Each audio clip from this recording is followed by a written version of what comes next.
ለፍቅር እንሸነፋለን። ደም ሳንፋሰስ በፍቅርም እናሸንፋለን።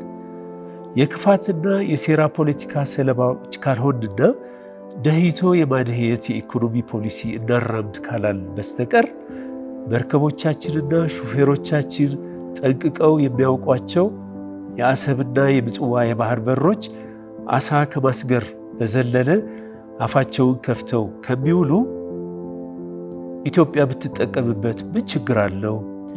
የተዳከመው የኤርትራስ ኢኮኖሚ ከወደቡ አገልግሎት በምታገኘው ገቢ ቢያድግ ክፋቱ ምኑ ላይ ነው? ይህንን ሳይ ደግሞ ያንተ ሚዛን የመጠበቅ ለማንም ሀገር ያለማድላት የጦርነትን አስቀያሚነትን አጉልቶ ማሳየት ሚና ነው እንጂ ልትጫወት የፈለግከው እነሱ እኮ የሚልለው ይሄ መንግስት እኮ የሚልለው አይጦቹን የመሰልነው በችግሮቻችን ነው። ምጣዱ ደግሞ ህዝብ ነው፣ አገር ነው እና ህዝብ እንዲተርፍ አይጧን ግድ የለም እንተዋት ተባባልና አንዱ ልጄ ምን ብሎ ጠየቀ፣ እንደ አይጧ ከምጣዷ ልወርድ ካለችስ? ምጽዋ ተካሂዶ ስለነበረው ጦርነት በየጊዜው ይመጣብሃል። እንዴት ነው ለመርሳት በመቸገር ስሜት ውስጥ ሆነ ነው የጻፍከው? ምግብ ቤት ነበር መጨረሻ ላይ ተሰባስበን እጃችንን የሰጠነው። እዛ ቤት ውስጥ ሆነን በጣም ብዙዎች እንደዚህ ፊት ለፊት እያየናቸው ቦምባቸውን ነቅለው የተኙበት ነበሩ። ላለመማረክ ማለት ነው። እነዚህ ሰዎች የሻዕቢያ ትልቅ መሪዎች ናቸው። እንዲህ ባይሆን ኖሮ እኮ ከእናታችን ከኢትዮጵያ አንገነጠልም ነበር። እንዲህ ባይሆን ኖሮ እኮ አንዱም የጻፍከው የጀነራል ታሪኩ ታሪክ ነው። እንደዚህ ባይሆን ኖሮ እኮ ከምዬና ኢትዮጵያ አንነጠልም ነበር ይለና ወርቴክ ነበር። ምንድን ነው እነዚህ ከሆኑ የማይፈልጉት ማን ነው የፈለገው ታዲያ? ከመጡት በመቶ ከሚቆጠሩ ቁስለኞች ውስጥ ወደ 80 የሚሆኑት የኤርትራ ወታደሮች ናቸው። ከኛ ወታደር ጋር ተቃቅፈው አንድ መኪና ላይ ማለት ሲታኮስ የነበረው ደማቸው አብሮ ተጨመላልቆ ማለት ነው። አንድ ቋንቋ እያወሩ ነው የመጡት። ወታደሩ በቋንቋ አይለይ፣ በመልክ አይለይ፣ በባህሪ አይለይ፣ አንድ አይነት ወታደር እና ምን አልኩኝ፣ ጦርነቱ የት ነው ያለው?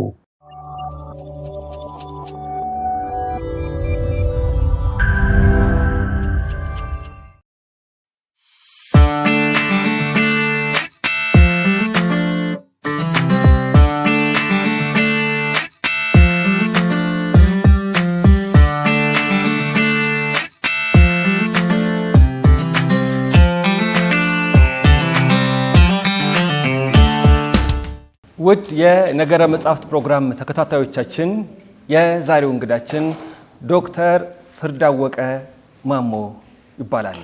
ዶክተር ፍርዳወቀ በቅርቡ ቀይ ባህር ሲቀላ የተሰኘ መጽሐፍት ለንባብ አብቅተዋል። ባላችሁበት ሆናችሁ በዩቲዩብ ይህን ፕሮግራም የምትከታተሉ እዚህ አዳራሽ ሆናችሁ ደግሞ በመጽሐፉ ዙሪያ በነበረው ክስተት መነሻነት ጥያቄ ለመጠየቅ ሀሳብ ለመሰንዘር የታደማችሁ ጥሩ ቆይታ ሊኖር እንደሚችል ተስፋ አድርጋለሁ። ቀይ ባህር ሲቀላ እውነተኛ ታሪክ። ዶክተር እንኳን ደህና መጡ። እንኳን ደህና ቆያችሁ። በተፈቀደልኝ መሰረት አንተ ብለህ ብጠራኝ የበለጠ ደስ ይለኛል ስለተባልኩ አንተ እያልኩ ልቀጥል ነው ማለት ነው። ብዙ ጊዜ በጦርነት ሰበብ ወይ አሸናፊው ወይ ተሸናፊው ወገን መጽሐፎች አስነብበውናል። በተለይ በኢትዮጵያና በኤርትራ ጦርነት መነሻነት ይሄ መጽሐፍ ለየት የሚያደርገው እንደ ህዝብ አንድ ሰው ምን አየ፣ ምን አስተዋለ የሚለውን ነገር የሚናገር ነው። ዶክተር ፍርዳወቀ የሕክምና ባለሙያ ነው። አዲስ አበባ ነው የተወለደው፣ አስመራ ነው ያደገው ማለት ነው። ስለዚህ ስለ ሁለቱም አካባቢ በቂ ግንዛቤ በቂ እውቀት አለው ማለት ነው። ታዳሚው ግን እንዲያውቅ እንደው እስኪ በራሱ አንደበት እንስማ። ማን ነው ዶክተር ፍርዳወቀ ቢለኝ ምን ብዬ ልንገረው? ፍርዳወቀ የ60 ልቀንስ ነበር የ64 ዓመት ሰው ነኝ። የተወለድኩት እዚሁ ሰፈር ቀበና የሚባል አካባቢ ነው። የታህሳስ ግርግር የሚባል ጊዜ በዛም ወቅት ነው የተወለድኩት። የታህሳስ ግርግር ሆኖ ጥር ላይ ነው የተወለድኩት። ወላጆቼ ያው አባቴ ክብር ዘበኛ የሚባል ነበር። በዛ ምክንያት ታስሮ ከተፈታ በኋላ ወደ አስተዳደር ስራ ሄደ፣ አሰብ የሚባል አውራጃ። ከዛ ደግሞ አስመራ ሄደ። አስመራ የሄድኩት 6 ዓመት ሲሆነኝ ነው። የ6 ዓመት ልጅ ሆኜ ነው። አሰብ የሄድኩት ደግሞ የ3 ዓመት ልጅ ሆኜ ነው። ስለዚህ አሰብ 3 ዓመት፣ አስመራ ደግሞ ከ6 ዓመት ጀምሮ ሐኪም እስከሆን ድረስ እዛ ነው የኖርኩት። አሁን ባለትዳርና የ4 ልጆች አባት ነኝ። ሙያዬ ቀዶ ሕክምና ነው። ስጽፍ መጽሐፍ የመጀመሪያዬ ነው። ለጊዜው ለ1 ዓመት ያህል እረፍት ወሰድኩኝ። ለመጽሐፍም ከአውቲስቲክ የሚባል ችግር ያለበት ልጅም አለኝ። ከእሱ ጋር ጊዜ ለማሳለፍ 1 ዓመት እረፍት ወስጄ እረፍት ላይ ነው ያለሁት። እናመሰግናለን ዶክተር። እዚህ መጽሐፍ ላይ እንዳነበብ ነው ልጅ እያለን ለቀይ ባህራችን ይፈሳል ደማችን የሚባል መዝሙር ሲዘመር አይመለከተኝም ትል እንደነበር ጽፈሃል። ለምንድን ነበር አይመለከተኝም ያልከው? እስካሁን ድረስ የአስም ችግር አለብኝ። ልጅ ሆኜም እንደዚሁ አስም ስለሚያስቸግረኝ ክረምት አባቴ ወደ ምጽዋ ይልከኝ ነበር። እዛ ሙቀቱም አስሜን ያስታግሳል። የጨው ውሃም እየጠጣሁ ትንሽ ይሻለኝ ነበር እና ዋና እችላለሁ። ያው በልጅነቴ ነው ዋና የተማርኩት። አንድ ጊዜ ግን ጠልቀን ስንዋኝ እግሬን የሆነ ባልጮት ነገር ሰነጠቀኝ። ሰንጥቆኝ ደማ፣ በጣም ብዙ ደማ። ውሃ ላይ ደግሞ ይገናል አይደል? ደም ወደ ላይ ደሙ ሲወጣ ውሃው አካባቢው ቀይ ሆነ። ከዛ በኋላ መፈክር ነበር በደርግ ጊዜ ለቀይ ባህራችን ይፈሳል ደማችን ሲባል አይ እኔ የሙያ ግዴታዬን ተወጥቻለሁ ነበር። ያቺ ደም ነች። እንግዲህ አሁን እዚህም ይታየኛል የሙያ ባልደረቦችም ከዚያን ጊዜ ጀምሮ ትታወቁ የነበሩ ሰዎች ሁሉ አሉ፣ ስለ ወቅቱ ስለ ዘመኑ የሚያውቁ። ከ2010 በኋላ ከኢትዮጵያ ወደ ኤርትራ፣ ከኤርትራ ደግሞ ወደ ኢትዮጵያ የመጡ አሉ በደንብ ወንድሞቻችን፣ ከዚህም ከዛም የሄዱ እህቶቻችንም ጨምሮ ማለት ነው። አንተ ሄደሃል? እኔ አልሄድኩም። ቤተሰቦቼ ይመላለሱ ነበር። እዛ 2 እህቶች አሉኝ ኤርትራዊ አግብተው የሚኖሩ። በእነሱ ምክንያት ሄድ መጣ ይላሉ። እኔ ግን አልሄድኩም። ከምጽዋ ከመጣሁ ወዲህ ወደ ኤርትራ አልሄድኩም። ባድሜ ደርሼ ነው የተመለስኩት። የባድሜ ጦርነት ጊዜ ትግራይ ቦርደር፣ ኤርትራ ቦርደር ደርሼ የተመለስኩ እንጂ ወደ ኤርትራ አልገባሁም። አስመራ ባሉ ሆስፒታሎች ሰርታል። በአዲ ቀይ ሆስፒታል፣ ምጽዋ ሆስፒታል፣ በሌሎችም ማለት ነው። መጀመሪያ አዲ ኋላ የሚባል ጤና ጣቢያ እዛ ነበር የሰራሁት። ቦታው በኤርትራ ተዋጊዎች ሲወረር ያኔ ተፈናቅዬ መጣሁ። ከዛ ቀጥሎ ወደ አዲ ቀይህ የሚባል ሆስፒታል ሄድኩኝ። አዲ ቀይህም አንዳንድ ችግሮች ነበሩብኝ። በዛ ምክንያት ወደ ምጽዋ ተዛወርኩ። ምጽዋ ግን ብዙ አልቆየሁም። ለጥቂት ወራት ነው የቆየሁት። ወዲያው የምጽዋው ጦርነት መጣ። እነዚህ 3 ቦታዎች ሰርቻለሁ ኤርትራ ውስጥ። እዚህ አዲስ አበባ ዩኒቨርሲቲ ትምህርቱን እንደጨረሰ ያኔ ጦርነት ስለነበር ሰሜኑ ማንም ሰው እዛ መመደብ አይፈልግም ነበር፣ ተመራቂ ተማሪ። እንደውም እዛ የተመደቡ ሰራተኞች ዝውውር በሚጠይቁበት ሰዓት እኔ ግን አስመራ መስራት እፈልጋለሁ የሚል ጥያቄ አንስተህ እንደ ፍላጎትህ ደግሞ ሆነ። ለምን መረጥከው? ቤተሰቦቼ አስመራ ነበሩ በዛ ሰዓት። አጠቃላይ ሐኪም ሆኜ ስመረቅ ሌላ ቦታ እንግዲህ እስከዚህ የማውቀው የለም። አዲስ አበባ ተወለድኩ እንጂ ያደግኩትም ማህበራዊ ግንኙነትም ያለኝ እዛው አስመራ ከተማ ውስጥ ነው፣ ኤርትራ ውስጥ ነው። ለዚህ ነበር ወቅቱ በእርግጥ የጦርነት ወቅት ነበር። ሐኪምም ቢሆን ሌላ ባለሙያ ኤርትራ መሄድ አይፈልግም ነበር። በተቻለ ዝውውር ወይ ቅያሪ ይጠየቅ ነበር እና ኤርትራ መሄድ እፈልጋለሁ ብዬ ሳመለክት ያው እንደ እብድም የቆጠሩኝ ነበሩ። ምክንያቱም እሳት ነበር በዛ ሰዓት። ግን ያው ከቤተሰቤ ጋር መሆነውን ከወዳጆቼ ዘመዶቼ ጋር የሆነውን ነገር ልሁን ብዬ ነበር ወደ ኤርትራ መርጬ ሄድኩት። በጣም ስሜት የሰጠኝ ይሄ መጽሐፍ ብዙ ጊዜ ስለ ጦርነት ሲጻፍ አሸናፊው ወገን ወይ ተሸናፊው ቅድም እንዳልኩት ይጽፋሉ። በዚህ ምክንያት ነው የተሸነፍነው ወይም ያሸነፍነው፣ ነገሌ ሴራ ሲረው እንዲህ ተደርጎ ከዚህ ወጥቶ ብዙ ይባላል። የተራው ሰው ድምፅ የሚደመጥባቸው አጋጣሚዎች ግን አይገኙም። ይሄ መጽሐፍ ያንን ተናግሯል። በጣም በዚህ ልክ እኔ በኢትዮጵያ ስነ ጽሁፍ እንደ ብርሃኑ ዘሪሁን ረሃብን የተረከ ደራሲ አላቅም። እንደ ዶክተር ፍርዳወቀ ደግሞ ጦርነትን በሚገባና ልብን በሚነካ መንገድ የገለጸ ሰው አላቅም።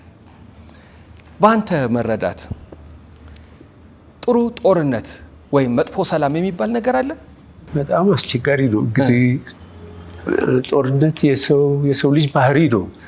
ያው ከፍጥረት ጀምሮ ከአቤልና ከቃየን ጀምሮ ጠላትነት፣ ጦርነት፣ መጋደል ያለ ነው። ግን እንደኔ እንግዲህ ከሙያዬም አንጻር ከሰብአዊነትም አንጻር ሳየው የኔ ድርሻ የተጎዳን መጠገን ነው። ሊሞት ያለ የሚያጣጥርን ሰው የቻልኩትን ያህል ህይወት እንዲዘራ መርዳት ነው። ጦርነት ደግሞ ገዳይ ነው። ስለዚህ ካለኝ አቋም ጋር አይሄድም። ስለዚህ የጦርነት መልካም አለው ብዬ አላስብም። ግን ደግሞ የወታደር ልጅ ነኝ። ያው አገር፣ ድንበር፣ ማህበረሰብ ለመከላከል ወይም ከሚመጣ ጥቃት ደግሞ ለማትረፍ ጦርነት ሊኖር ይችላል ብዬ አስባለሁ። የሚቀር ነገር አይመስለኝም። ግን የጦርነት በጎ አለው ብዬ አላምንም። ይሄን አላምንም። የሰላም ደግሞ ክፉ ሊኖረው አይችልም። ያው ሰይጣን ካልሆነ በስተቀር የሰላም መጥፎ አለው ብዬ አላምንም። ስለዚህ በአጠቃላይ ሳየው ጦርነት እጅግ የሰው ልጅ የክፋት መጨረሻ ጥግ ነው ብዬ ነው የማምነው። እና ደግሞ ምናልባት መፍትሄ ለሌላቸው ላለቀለት ነገር እንደ መፍትሄ ሊወሰድ የሚገባ ከብዙ መጥፎዎች ሊመረጥ የሚችል መጥፎ ነው እንጂ ጥሩ ጦርነት አለ ብዬ አላምንም። አሁን ቀይ ባህር ሲቀላ ከተጻፈ ከ30 ስንት ዓመት በኋላ 34 ከ34 ዓመት በኋላ ነው ለንባብ የበቃው። በዘመኑ ማስታወሻ ትይዝ እንደነበረ እዚህ ላይ ተገልጿል። እያንዳንዱን ነገር ጓደኞች ሁሉ ደስ ይላሉ። በቃ ይህ ነገር መጻፍ አለበት መነገር አለበት ይሉ ነበረ። ያ ማስታወሻ ሳይጻፍ ቀረና ግን አሁን ቀይ ባህር መነጋገሪያ ርዕሰ ጉዳይ ሲሆን እንዲታተም ምክንያት ሆነ። የምትፈራው ነገር አለ? አባቴ ካስተማሪ ነገሮች አንዱ በተለይ በህይወቴ ተለቅ ያሉ ጉዳዮች ሲኖሩ እነሱ መመዝገብ ነው። አስታውሳለሁ የሁላችንም የልደት ቀን፣ የክርስትና ቀን እንደዚህ ይመዘግባልና ከሱ የተማርኩት ነገር ነው እና ከልጅነቴም ጀምሮ ሲከፋኝም ስደሰትም አንዳንድ እሞነጫጭራለሁ፣ ዝም ብዬ እጽፋለሁ እና ይከማቻሉ። ግን እንደዚህ ተቀነባብረው ለትልቅ ጽሁፍ በቅተው አያውቁም። እና ያኔ አስቤው አይደለም የምጽዋውን ታሪክ የጻፍኩት። ማስታወሻው የታካሚዎችን ሁኔታ የምከታተልበት ደብተር ነው። ትንሽ ጥራዝ ነገር ነች እና እሷ እንዲሁ ነው ይጻፍ ብለው ጓደኞቼ ሲነግሩኝ እዛ በረሃ ውስጥ ሆነን ለምን የእውነት አይጻፍም ብዬ አሰብኩኝና መጻፍ ጀመሩ።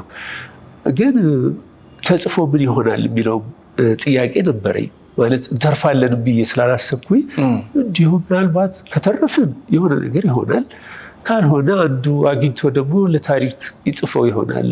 ምክንያቱም ብዙ ሰው ስለሚሞት በዛ ቦታ የተረፈ ሰው እንኳን ለቁም ነገር ያበቃዋል የሚል እምነት ስለነበረኝ ነው። ለምን ከ34 ዓመት ሆነ? ያው ጸሐፊ አይደለሁም፣ ሙያዬ መርፌ መውጋት ነው። ግን ፍርሃቶች ነበሩ። የሁኔታዎች ፍርሃት አለ፣ የፖለቲካው ሁኔታ አለ፣ አቅምም አለ። እውነት ለመናገር ደግሞ ተፈናቃይ ነኝ። ከነ ቤተሰቦቼ ትልቅ ቤተሰብ ያለኝ አዲስ ኑሮ ነው የጀመርነው እና ኑሮ ራሱ ትግል ነው ማለት መጽሐፍ ቀርቶ ሽሮ እንጀራ እንዴት ይሟላ የሚለው ሀሳብ ነው እንጂ ለመጽሐፍ እንደዚህ ብዙ እንትን አልነበረኝም። ሌላው ግን ምናልባት ቢጻፍስ ይነበባል ወይ ማለት እንደ አንድ የስነ ጽሁፍ መሀይም ሰው የሚያነበው ሲያገኛል ወይ ብዬ አስብ ነበር። መጨረሻ ግን ምን አልኩኝ፣ አንድ ሰው እንኳን ሊጠቅም ይችላል። ብዙ አንባቢ ባይኖረው አንድ ሰው ሊጠቅም ይችላል። ምናልባት አንድ ቀን ደግሞ እንደ ማጣቀሻም ሊሆን ይችላል። ስለዚህ ያለማድረግ ነው ችግር እንጂ አንድን ነገር አድርጎ መሳሳት ችግር አይደለም ብዬ አሰብኩኝና ቢወቀስ ቢነቀፍም ተቀባይነት ባያገኝም እንዲሁ ተመዝግቦ ይቀመጥ በሚል ሀሳብ ልጽፈው አሰብኩ።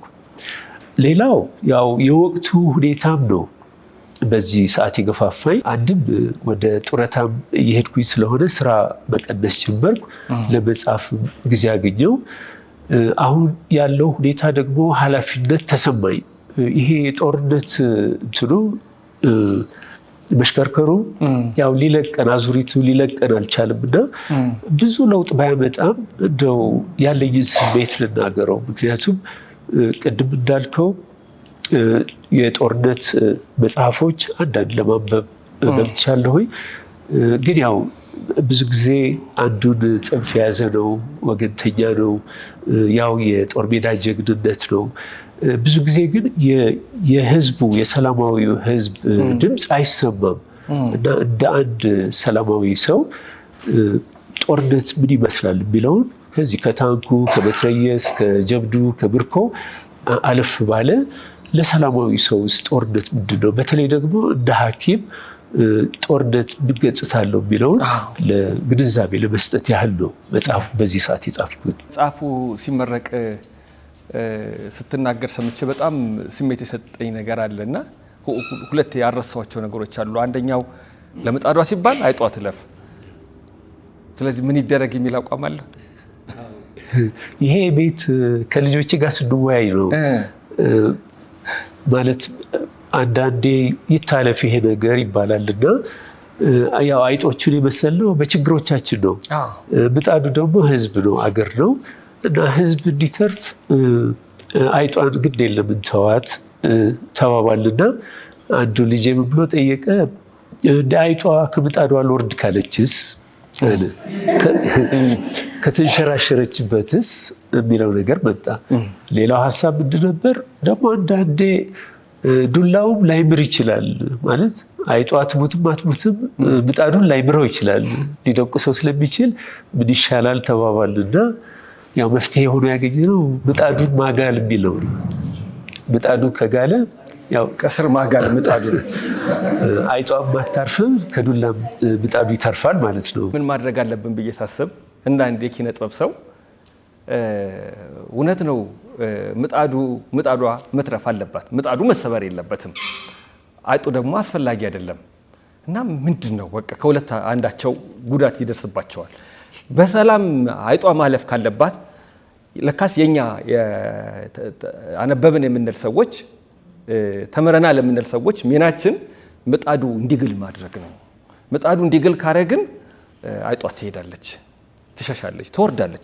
ከዛ ከእንትኑ ማለት በጣም ብዙ ይናገራል። ከባድ ጦርነት ሲደረግ ከነበሩ ሰዎች መካከል አንዱ አንተ ነህ። እዚህ ላይ መርሳት የሚባል ነገር ባይኖር ኖሮ የሰው ልጅ ምን ይውጠው ነበረ ብለሃል። መርሳት እጅግ በጣም ከባድ የሆነ ነገር ነው።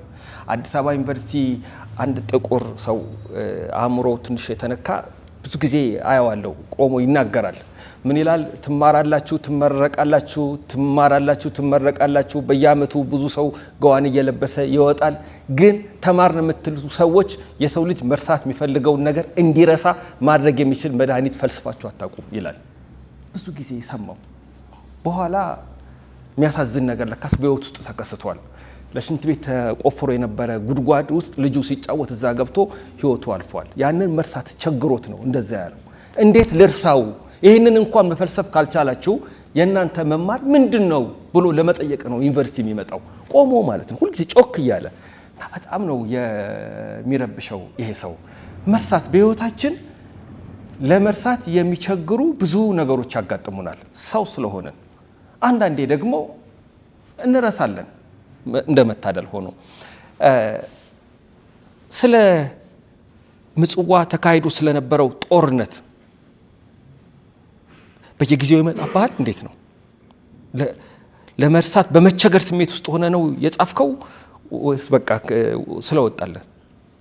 መርሳት መቼም እግዚአብሔር የሰጠን አንድ ትልቅ ጸጋ ነው። ብዙ ጊዜ ከሰርግ ይልቅ ለቅሶ መሄድ ወዳለሁ እና አባት ሞቶ ወይ ልጅ ሞቶ ሊሆን ይችላል። የቀበረው ሰው ሲስቅ ሳይ እግዚአብሔርን አመሰግናለሁ ማለት ብዙ ሰው ሊያኮርፍ ይችል ይሆናል፣ አላውቅም እንዴት እንትን ሞቶ ይስቃል። ግን እግዚአብሔር ይመስገን ትልቅ ጸጋ ነው። ግን አንዳንድ ሁኔታ አይለቅም፣ ቶሎ አይለቅም። አንዱ የምጽዋው ጦርነት ነው። አይለቅም ማለት የችግሩ ጥልቀትና ስፋት ከባድ ስለሆነ ከአእምሮ መፋቅ አይቻልም። እውነት ለመናገር ወደዚህ የመጣሁኝ ጊዜ እንቅልፍ አልተኛም ነበር። ለረዥም ጊዜ ያው ያየሁት አሰቃቂ ነገር ይመጣል፣ ይመላለሳል፣ ይረብሻል፣ በጣም ይረብሻል። እየቆየ ያው የሰዓቱ ስፋት ይረዝም ይችል ይሆናል እንጂ መምጣቱ አይቀርም። አሁን ስለ ምጽዋም ስለ ሌሎችም ጦርነቶች ሄጄ ያከምኩባቸው ቦታዎች ያጋጠሙ ችግሮች በሁለት በሶስት ቀን መምጣታቸው አይቀርም። ስለረሳሁት አይደለም። እንዳውም አንዳንዱ ሁኔታ ልክ ትናንት የሆነ ያህል ልክ እንደ ፊልም አለ አይደል? እንደ ፊልም ከፊት ለፊቴ ይሆናል። በተለይ ከባድ የሆኑ ማረሳቸው ሁኔታዎች ትናንት እንደሆነ ያህል ነው የሚሰሙኝ። እንግዲህ በጦርነት የነበሩ ብዙ ሰዎች አሉ፣ ያውቃሉ። ጦርነትን መርሳት አይቻልም። ያው የሰለጠኑ ሀገሮች ወታደሮቻቸው ከዚህ ከባድ ሁኔታ ሲመለሱ ብዙ ሕክምና ነው የሚያደርጉላቸው።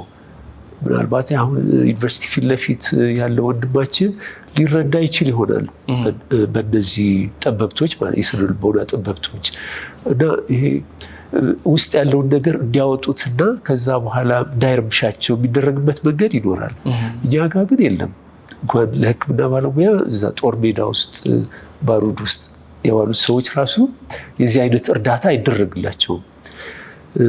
ብዙም ሀገር እንደሚታዩ የብዙ ጦር ሜዳ የዋሉ ሰዎች የአእምሮ ቀውስ ከባድ ነው። ከአብዛኛው ማህበረሰብ በብዙ እጥፍ ይበልጣል። ይሄም ካለመርሳት ነው። ያ ስዕሉ ሁሌ እየተመላለሰ ስለሚረብሽ ነው። እና የጦርነት እንትን አይረሳም፣ ከማይረሱ ነገሮች ነው። አንዴ ደግሞ ወደ ሀሳብ ከመጣ አይቆምም፣ ይከባል። ያ ይሄንን ወለደ ከዛ እንዲሆን የሚለው ነገር ለረዥም ሰዓት ሌሊቱ ሙሉ ሊፈጅ ይችላል እና የሚረሳ ሁኔታ አይደለም ጦርነት። በጣም የማትረሳው ልክ ይህን ጥያቄ በጠየቅኩ ሰዓት የመጣልህን እስኪ ንገረን። ያነበቡት እንዲያስታውሱ፣ ያላነበቡም አሃ ለካ ስለዚህ ነው የሚያወራው ቀይ ባህር ሲቀላ እንዲሉ። እዚህ ባህር ኃይል ወዳጆች ያሉ ያውቁታል። የነሱ ምግብ ቤት ነበር መጨረሻ ላይ ተሰባስበን እጃችንን የሰጠነው። እዛ ቤት ውስጥ ሆነን በጣም ብዙዎች እንደዚህ ፊት ለፊት እያየናቸው ቦምባቸውን ነቅለው የተኙበት ነበሩ። ላለመማረክ ማለት ነው። እንደዚህ ሲሞት ደግሞ አይቻላቅም ማለት በሂደት ቆስሎ መጥቶ ሲሞት ነው እንጂ እዛው ያየሁት ሰውነቱ ተበጣጥሶ ሲሞት አይቻላቅም። እነዚህም አይጠፉ ናቸው። ሌላም ብዙ ነገር ቢኖርም በዚህ በክላሽ ራሳቸውን ሲገሉ እዛ ፊት ለፊት እያየን ማለት ነው። ሐኪም ቁስል ሊያክም ይችላል። እንደዚህ ፊት ለፊት ሲሆን ማየት እጅግ በጣም ከባድ ነገር ነው እና ከአእምሮ አይጠፉም እነዚህ ነገሮች።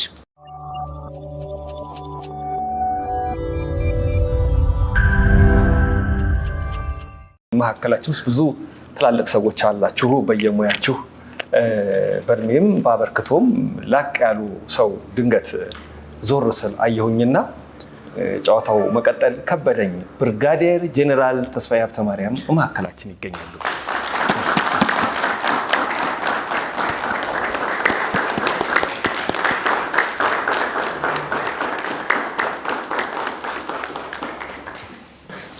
እናመሰግናለን። እንኳን መጡልን። አንድ ቀን እንግዳ እናደርጎታለን፣ እየተዘጋጀን ነው። የገረመኝ ነገር አበራ አዳሙ የኢትዮጵያ ደራሲያን ማህበር ፕሬዚዳንት አንድ መድረክ ላይ ምን ሲል ሰማሁት? በህይወቴ የሁለት ሰዎችን እጅ መጨበጥ እፈልግ ነበረ፣ ሆነልኝ። የመጀመሪያው የታወቁት ደራሲ የፍቅር እስከ መቃብር አባት ሐዲስ ዓለማየሁ ናቸው። ሁለተኛው ደግሞ ብርጋዴር ጄኔራል ተስፋዬ ሀብተማርያም ናቸው አለ። አሁን ብድግ ብሎ ቦታውን ወንበሩን የለቀቀው ለሳቸው ሲሆን ወይ መገጣጠም አልኩ።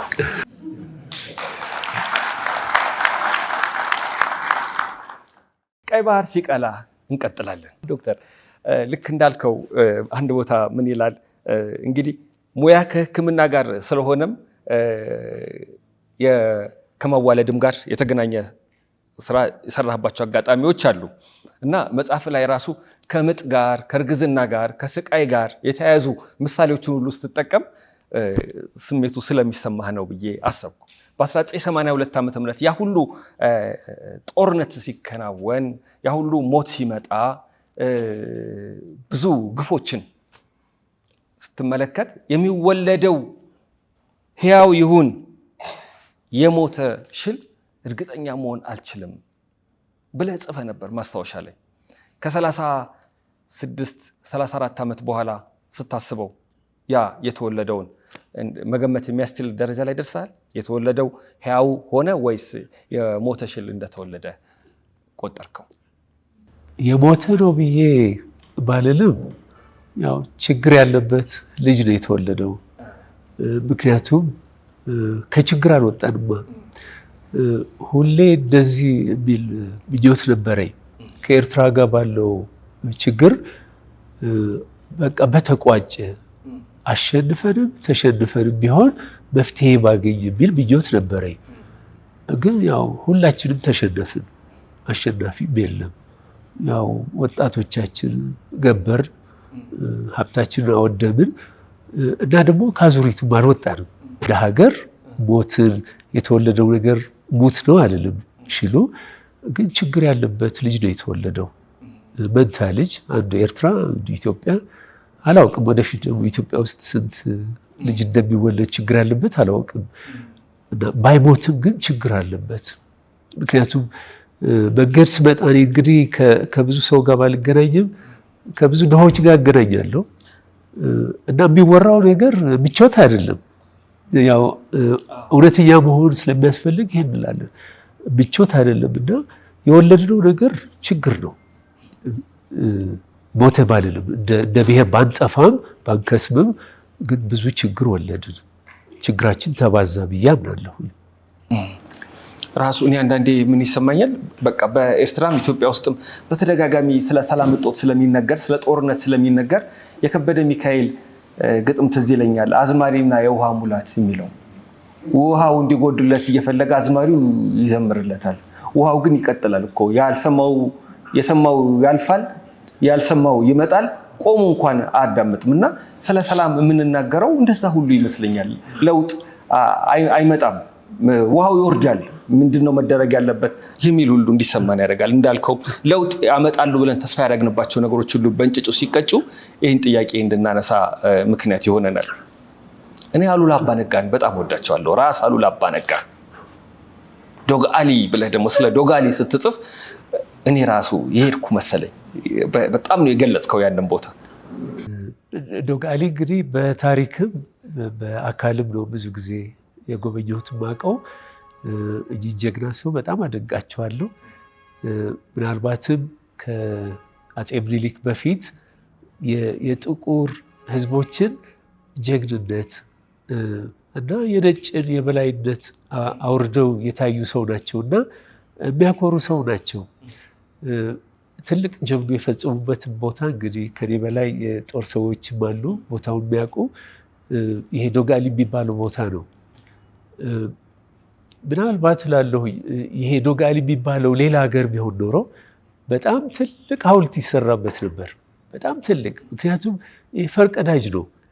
ብዙ አፍሪካውያን ነጭ አምላክ እስኪመስላቸው ድረስ የሚያመልኩበት ዘመን ላይ አይደለም። እኛም ሰው ነን ብለው እንዳውም ጀግኖች ነን ብለው ወራሪዎችን ያሳፈሩበት ቦታ ለትውልድ ሊተላለፍ የኩራት ምንጭ ሊሆን ይገባ ነበርና ግን ያቺ ቦታ በጣም ጭርቁስ ያለች ቦታ ነች።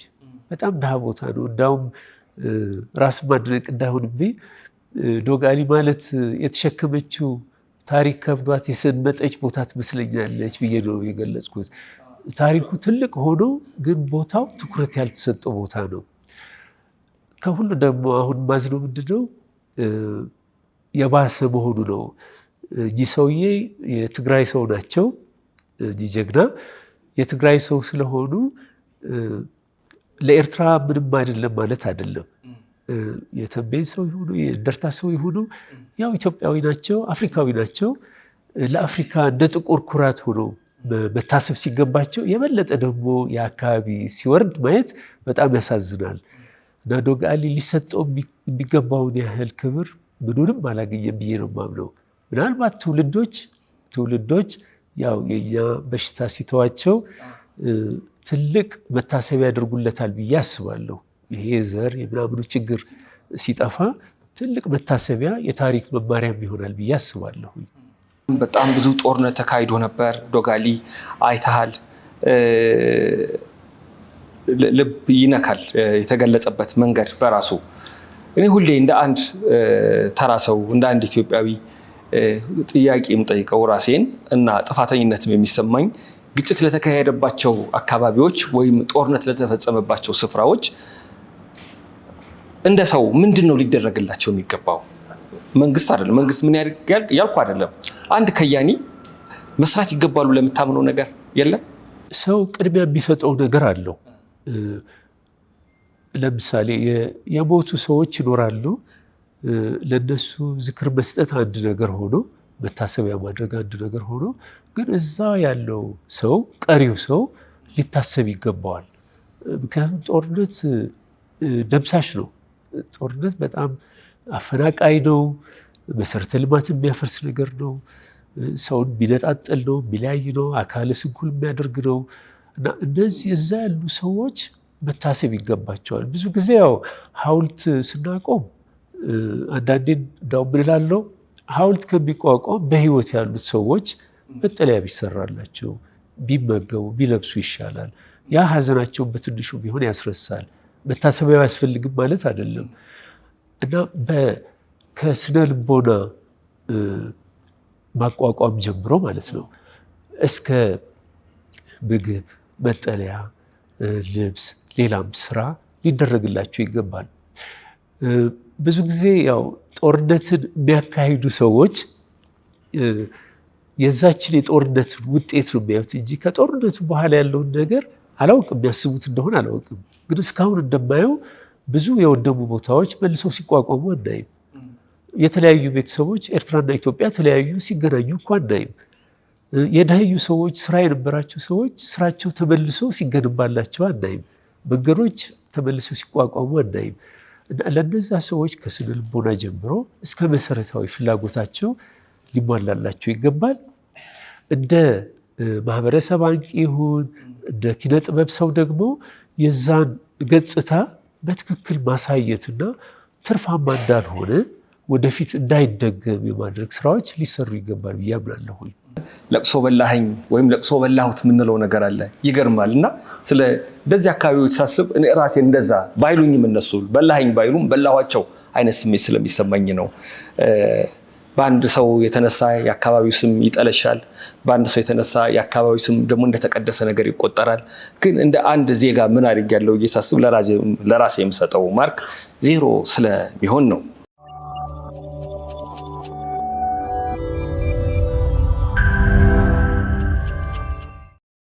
ዶክተር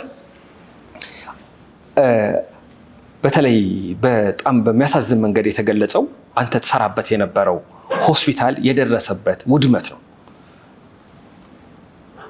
አሁን ይሄ መጽሐፍ ለኔ ያለምንም ጥርጥር የኢትዮጵያና የኤርትራ ታሪክ ብቻ አይደለም።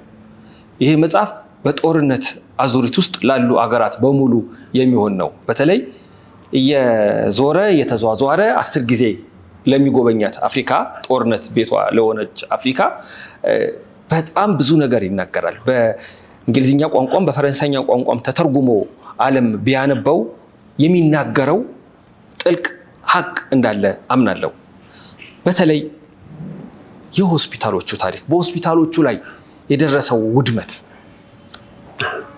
እንግዲህ በዚሁ አጋጣሚ የሕክምና ዲሬክተር የነበሩ ዶክተር ታምራት እዚህ ያሉ እሳቸው ናቸው። ዶክተር ታምራት እሳቸው የመሩት ሆስፒታል ነው። ሆስፒታሉ 2 ክንፍ ነበረው።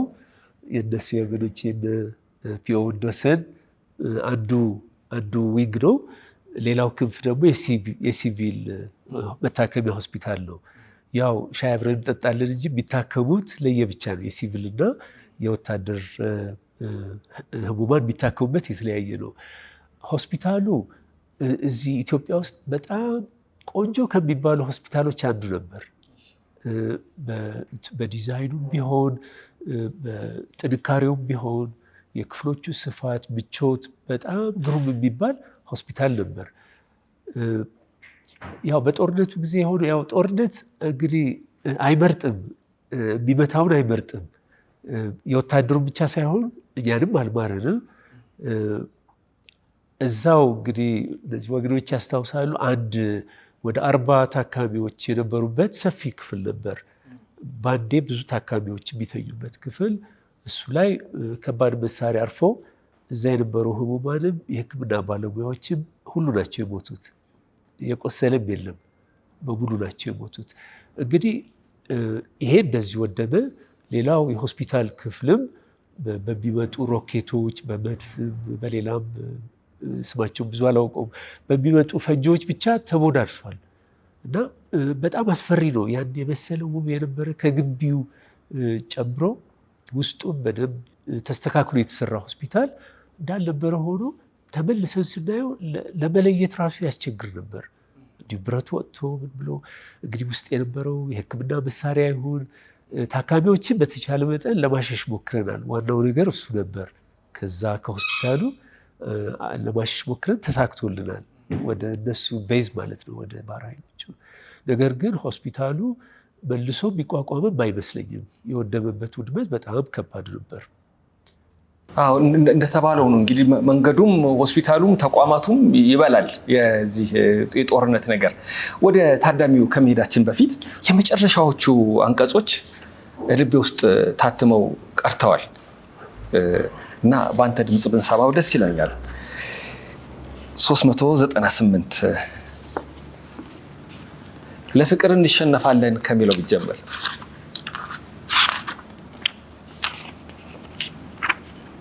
ከላይ ምንም ጥርጥር የለውም፣ ምንም ጥርጥር የለውም። ወደብ እንፈልጋለን፣ ደግሞም ሰጥተን በመቀበል እናገኛለን። በህዝቦቹ መካከል ከፋፋይ ትርክት ተዘራ እና በመሬቱ ላይ ሐሳባዊ መስመርና አጥር ተበጀ እንጂ የህዝቦች ልቦች አሁንም ድንበር የላቸውም። ለፍቅር እንሸነፋለን፣ ደም ሳንፋሰስ በፍቅርም እናሸንፋለን። የክፋትና የሴራ ፖለቲካ ሰለባዎች ካልሆንና ደህይቶ የማድሄት የኢኮኖሚ ፖሊሲ እናራምድ ካላል በስተቀር መርከቦቻችንና ሹፌሮቻችን ጠንቅቀው የሚያውቋቸው የአሰብና የምጽዋ የባህር በሮች አሳ ከማስገር በዘለለ አፋቸውን ከፍተው ከሚውሉ ኢትዮጵያ ብትጠቀምበት ምን ችግር አለው? የተዳከመው የኤርትራስ ኢኮኖሚ ከወደቡ አገልግሎት በምታገኘው ገቢ ቢያድግ ክፋቱ ምኑ ላይ ነው? ቀይ ባህር የጥንቱ መዓዛ ያለው ንፋሱና ሞገሱ ዳግም የማይሰፍንበት ምንም ምክንያት አይታየኝም። ያ ሕፃን ከአዋቂ ፌሽታ የሚያደርጉበት የግርጉሱም የባህር ዳርቻ ወደ ቀደመው የደስታ ማዕከልነቱና የቱሪስት ስበቱ የማይመለስበት ምን ምክንያት አለ? የምጽዋና የአሰብ ወደቦችስ የንግድ መርከቦች በረዥም ሰልፍ እየተመላለሱ ዕቃ በመጫንና በማውረድ የምስራቅ አፍሪካ ዋና በር የማይሆኑትስ ለምንድን ነው? ቀይ ባህር ሌላም ብዙ መልካም ነገሮችን ላይበት እመኛለሁ። ይህ ፈጣሪ የለገሰን ጸጋ ለጥቅምና ለበጎ ተጽዕኖ ሲውልም በምናቤ ሁል ጊዜ አያለሁ። ቅን ልብና ፈቃደኝነቱ ካለ ደግሞ የሀገሮቻችን ብሎም የምስራቅ አፍሪካን ታሪክ ሊለውጥ የሚችል ብዙ ዕድልና አቅም እንዳለንም ምንም ጥርጥር የለኝም። አካሌ አዲስ አበባ ተቀምጦ በቴሌቪዥን መስኮት የሚተላለፈውን የባህር በሩን ዜና ነቅቼ እያደመጥኩ የሐሳቤ ክፋይ ግን ምጽዋ የባህር ዳር ላይ ይመላለሳል። በምናቤም የወደብ ሥራው ደርቶ ቀይ ባህርን የኢትዮጵያና የኤርትራን ሰንደቅ ዓላማ የሚያውለበልቡ መርከቦች ጎን ለጎን በጥሩምባ ሰላም እየተባባሉ ሲመላለሱበት የደላው የሕዝቡ ፊት በደስታ ሲፈካ የጥንቱ ፍቅርና የሕዝቦች ትስስር ተመልሶ ዘር ቀለም ሳይለዩ አብረው ቀይ ባህር ዳርቻ ሲዋኙ አያለው። ሰማያዊው ቀይ ባህርን ሆኖ ማየት የማይፈልገው ነገር ቢኖር ቅላቱን ነው።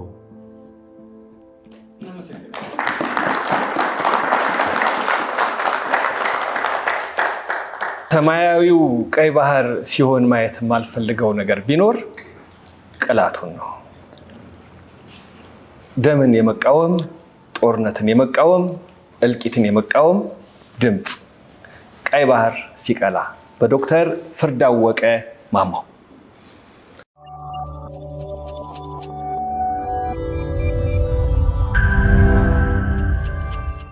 በቅርብ ቀን ነው መጽሐፉን ያገኘሁትም ያነበብኩትም። ዶክተር ፍርዳወቅ እንዳጋጣሚ ተገናኝተን ሰጥቶኝ ነው እና አንዴ ስለጀመርኩት ማቋረጡ እየከበደኝ ነው የጨረስኩት። በትንሽ ቀናት ውስጥ እንደ ፊልም ነው የሚሄደው እና ማወቅ የምፈልገው አሁን ምንድነው ያጻጻፍ ስልት በደንብ አለው። ሆነ የተከተልከው ነገር እንዳለ ግልጽ ነው። አረፍተ ነገሮቹም አጠር ያሉ ናቸው። ከዛ አንቀጾቹም እንደዚሁ እና ሽግግሮቹም ደስ የሚል ነገር አለው እና ለማቋረጥ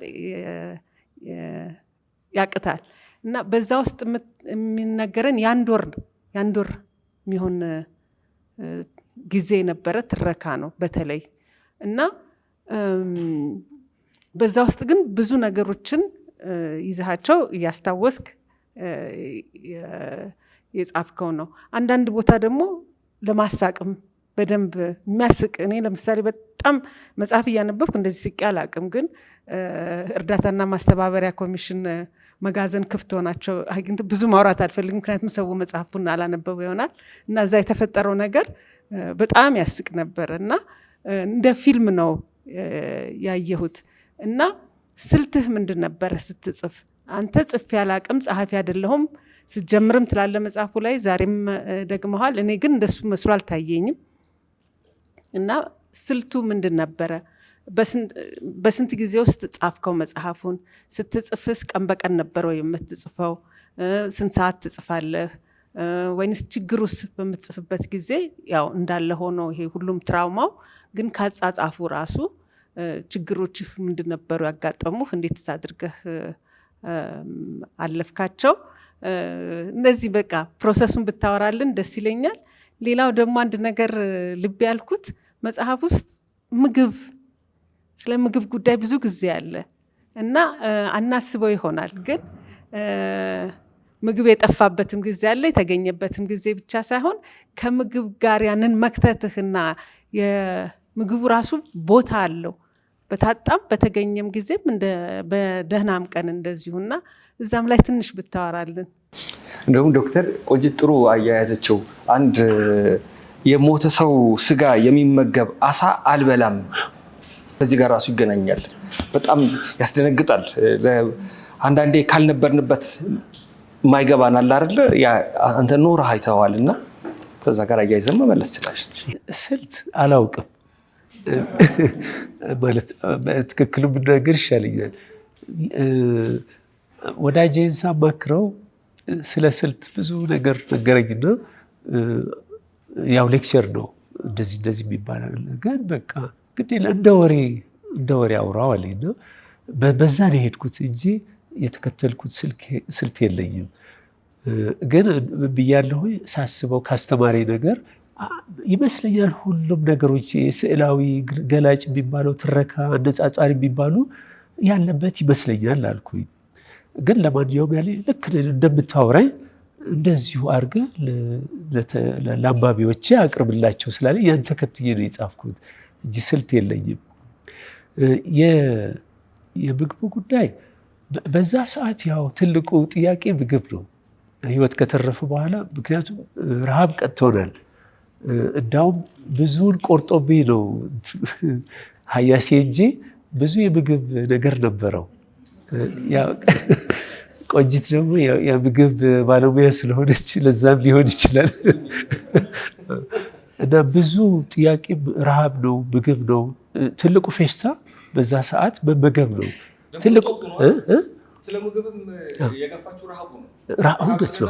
አዎ እውነት ነው። ያንንም አደጋ ልገባበት የቻለው እንግዲህ ንስሐ ነው። ስርቆች ነው የሰረቅነው። እዛ እርዳታ ማስተባበሪያ የኛ ሀብት አይደለም፣ ንብረት አይደለም። ግን ተከፍቶ ስለቆየን ሰርቀን ነው የወጣ ነው። ወደዛ አደጋ ያስገባን ህይወታችን እዛ ተርፎ በዚህም ምን አይነት ስልት ተጠቀማችሁ ለስርቆ? ያጻጻፉን እና ችግር የለውም ያው መደርደሪያ ላይ ነው የቆየን። እዛ ውስጥ ያው የሚከብደው ነገር የሞቱ ወታደሮች ነበሩ፣ ግን ከነሱ ይልቅ ወደ ምግቡን ያተኮር ነው እና መሸከሚያ ጋሪ ነበረን። በሱ ነው እየገፋን አመላልሰን የራሳችን መጋዘን የሰራ ነው። ስስትም ነበረበት ደግሞ በስስታችንም ተይዘናል። ተረፍን እንጂ ብዙ ከማመላለስ ልንያዝ ልንገደል የምንችል ነበር። ቀን በቀን ነበር የምጽፈው። 4 ወር ነው የፈጀብኝ። 4 ወር ነው 4 ወር። አዎ 4 ወር ግን ቀንም ማታም ነበር የምጽፈው። ምንድነው ማስታወሻዬ ላይ አለ ታሪኩ።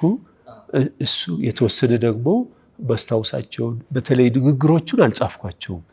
በመካከላችን የነበሩት ሀሳቡን በተቻለ ላለመቀየር እንትን አልኩኝ። ለማሳመር የሞከርኩበት ቦታ አለ፣ ግን እንዲሁ ሀሳቡን እንዳይስት አድርጌ ነው ለመጻፍ የሞከርኩት። አብዛኛው ነገር ግን ባጭሩ ማስታወሻዋ ትንሽ ስለነበረች በደቃቃ ጽሁፍ ለሌላ ጊዜ ማስታወስ እንዲመችኝ አድርጌ ነበር።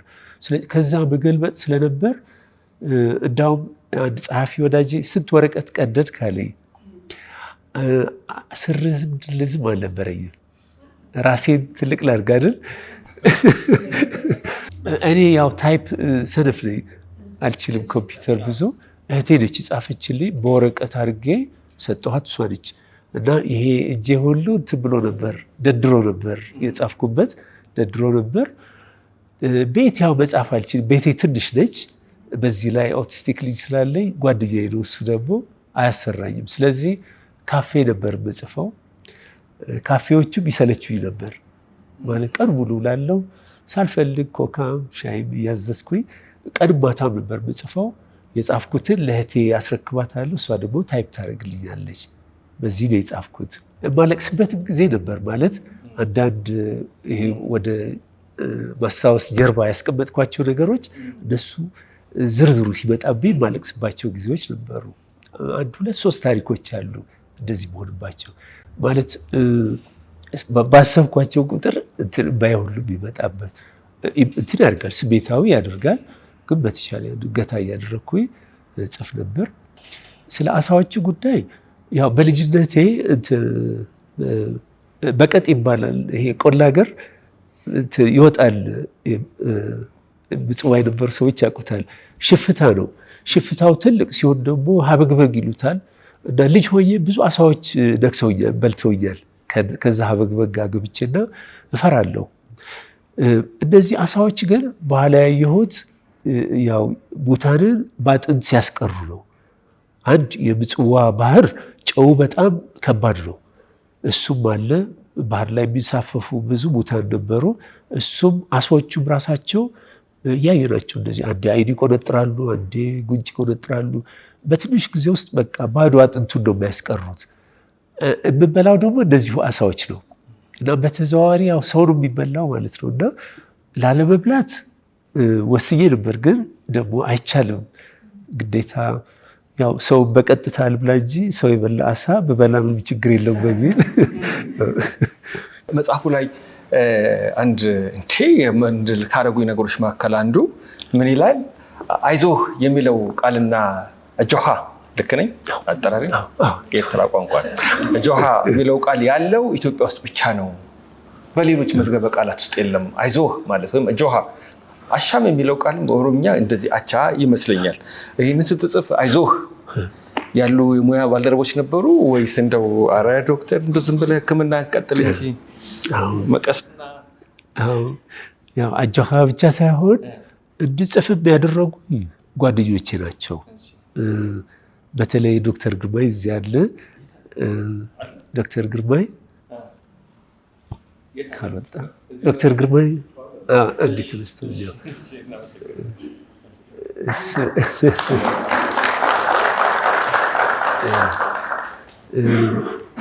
ያበረታታኝ እሱ ነው። እንዳውም ማን ያነባል ብዬ አንድ መጽሐፍ ላይ ጽፌያለሁ። የአንድ ሐኪም ጽሁፍ ማን ያነባል ሲለው የእናንተ ጽሁፍ እኮ የማይነበበው በእንትን ላይ መድኃኒት ማዘዣ ላይ ስትሞነጫጭሩት ነው እንጂ በታይፕ ከተመታ ግድ የለም ይነበባል ብሎ ያበረታታኝ እሱ ነው። ሌላ አልመጣም። ዶክተር ስለሺ የሚባል የትምህርት ባለሙያ አለ። እሱ ደግሞ በጣም ያስቸኩለኝ ነበር። ምክንያቱም ወቅቱ ነው ቶሎ ጻፈው እያለ በጣም ያስቸኩል እንጂ እኔ ፈዛዛ ነበርኩ ስጽፈው ቀስ ብዬ ዓመት ቢሆን እንደዚህ እያልኩኝ ነበር። እና ጓደኞቼ አጆሃ በጣም ይሉኝ ነበር፣ በጣም ያበረታቱኝ ነበር።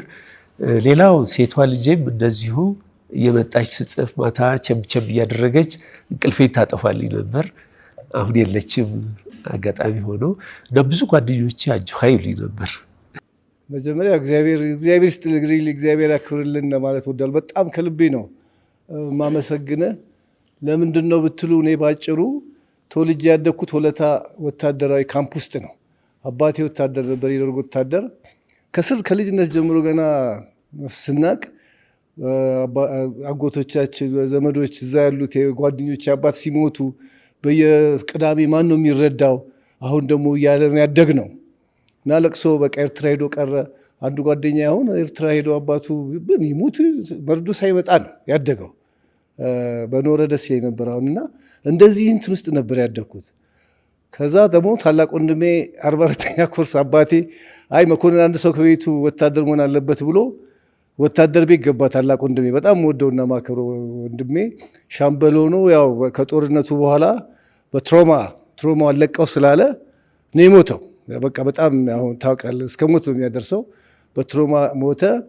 እኔ ደግሞ በጣም የሚገርመው ነገር ገና በ16 ዓመቴ አስመራ ዩኒቨርሲቲ ሲጀመር አስመራ ዩኒቨርሲቲ ተመደብኩኝ እና አስመራ ዩኒቨርሲቲ ስመደብ መጀመሪያ አብሮ ያ ወታደሮች ተከተሉኛሉ። ልክ እዛ እኔ ዶርሚቴሪ ጀርባ ወታደር ካምፕ አለ እና ማቃቸው የአባቴ ጓደኞች ሌሎችም ነበሩ። በአጥር መተው ሁሉ ሰላም ይሉኛል በግቢ። የኔ ጓደኞች የኔ ኩዮች ደግሞ ወታደር አየር ወለድ ተመልምለው ገብተዋል። እኔ እንዳጋጣሚ ያመለጥኩ የሁለታ ልጅ ወታደር ነው ይመቻሉ ምናምን በሚል ደፋሮች ናቸው። እዛ ያደግን የወታደር መሰናክል ስናይ ኢላማ ጥይት ስንሽለኮለክ ነው ያደግነው። የራሻ የእንትን ፊልም ስናይ ስላደግን ጦርነት እንደ ጨዋታም ይመስለናል። ግን ከስር ጀምሮ የአንተን ጥያቄ ጠይቅ ነበረ። በጣም ከወጣ ብዬ ምንድን ነው የወታደርነት ራሱ ኤርትራ መገንጠል የሚለው ኮንሴፕት ምንድን ነው? አትሄድ አገሩ አትገነጠል ምንድን ነው እያሉ እዚህ ሰው ህመሙ ከስር ጀምሮ ይሰማኝ ነበረ።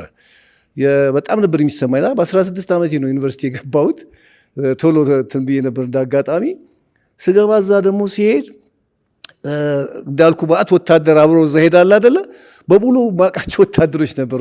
ፎርቶ ምናምን የሚባል ግቢ አለ። በየሳምንቱ ቅዳሜና ወደ እነሱ ጋር ሄድኩ ነው ማሳለፈው ነው። ሁልጊዜ እዛ ደግሞ ሲሄድ መርዶ ነው የሚሰማው። ሄዶ እንደዚህ ሆኖ በቃ ወታደር ታሪክ ነው ሞት ወታደሩ ተሰላችቷል። ገና ያን የሆኑ ነው ኤርትራ እንደተገነጠለች አውቄያለሁ። ለማጋነን ለምናምን ሳይሆን ገና በሕፃን አእምሮዬ ይሄ ወታደር ምን ይወ በቃ አልቆለታል። እዛ ሰማው ይሄ ነው ሰልችቶታል። እዚህ ደግሞ ሌላ ፖለቲካ ትሰማለህ።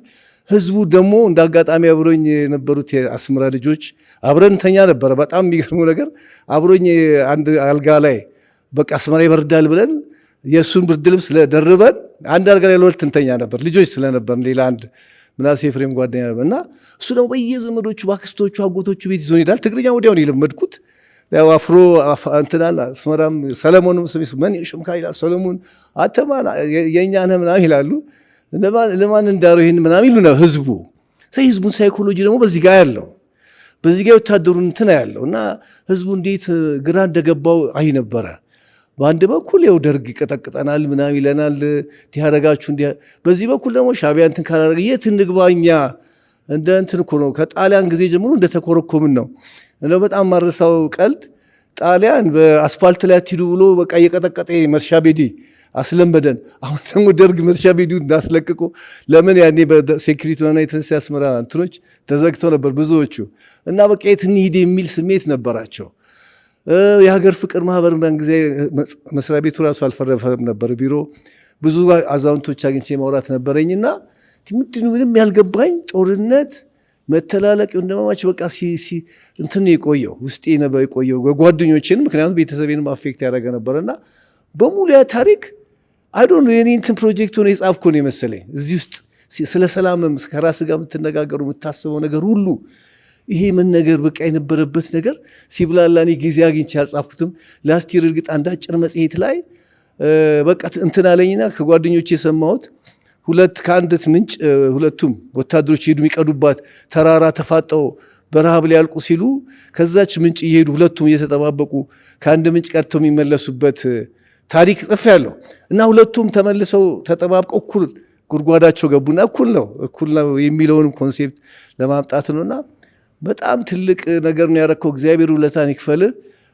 እግዚአብሔርን በጣም እንደምታገሩ እንደወደ አይቻለሁ። ይሄ ሁለት ነገሮች ተናግሬ ልጨርስ። አንደኛ ሪሊ ፊልም ይሄ ወደ ፊልም መቀየር አለበት። ፊልም ነው እንዳለችው ፊልሙ እያየሁ ነው እንትን ያልኩትና ወደ ፊልም ቢቀየር በጣም ለልጆቹ ላሉት ወጣቶች ለብዙ ነገር ተደራሽ ይሆናል። መጽሐፍ እኔ በአንድ ሳምንት ላስት ቅዳሜ የተሰጠኝ በቃ ከወር ጀምሮ እንዳለችሁት ያላስቀመጥኩትም ጨረስኩት እና በቃ የተነፈስኩ ተንፋሽ እየሰበሰብኩ አብሬ አንዳንዴም ከአንተ ጋር እያለቀስኩ እየሳኩ ነው እና ወደ ፊልም ሪሊ ሙያዊ በሆነ መልክ ዝም ብሎ መነካካት ሳይሆን በጥሩ ሁኔታ ቢሰራ። ሁለተኛ ጥያቄ በጣም ፈኒ ነው። የባህር ዳሯን አምልጦኝን አላውቅም። አገባት እሷን ያገባው ሌላ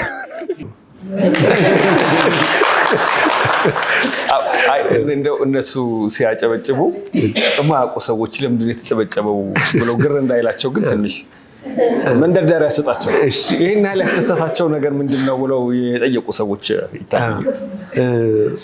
ያው ታሪኩ መጀመሪያ ላይ የእጮኝነት ቃል ገብቼ እንደነበር በዛ መሀል ግን ያው ምርኮ እንደወረድን ታሪኩ ይናገራልና እዛ ቦታ ላይ አንድ በጣም ግሩም የሆነች የነርስ ሞዴል የሆነች ሰው አለች እና ብዙ ሰዎች እሷን ያገባሁ ይሉኛል።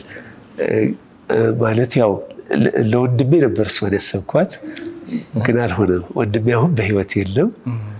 ታናሽ ወንድሜ ነው። ቆንጂት ጠይቃኝ ነበር ቅድም። ወንድሜ በህይወት የለም አሁን፣ ግን ከእሱ ጋር ቢሆኑ ያው ቤተሰብ ብንሆን በጣም ወድ ነበር። በጣም ግሩም ሰው ነበረች። የኔ ባለቤትም በጣም ግሩም ሰው ነች። የባህር ዳሯ ነች ለማለት ነው። እሺ፣ ዛሬ ለእንግዶች ነው እድል የምሰጠው። ወደ ምጽዋ ከተመለሳችሁ በኋላ ካሜራ አግኝተህ ነበረ እና ያቺ የሳህል ውስጥ ያገኘሃት ድሮ ቤታቸውን የተከራያችሁት ከሷ ልጅ ፒክቸር በስተቀር የለም። በስዕል ቢደገፍ እንግዲህ ያላወቀ አስተያየት ነው የምሰጠው። ቢኖር ኖሮ እንዴት ጥሩ ነበረ ብዬ ምን ተፈጥሮ ነው የሚለው ነገር አንድ ጥያቄ አለኝ።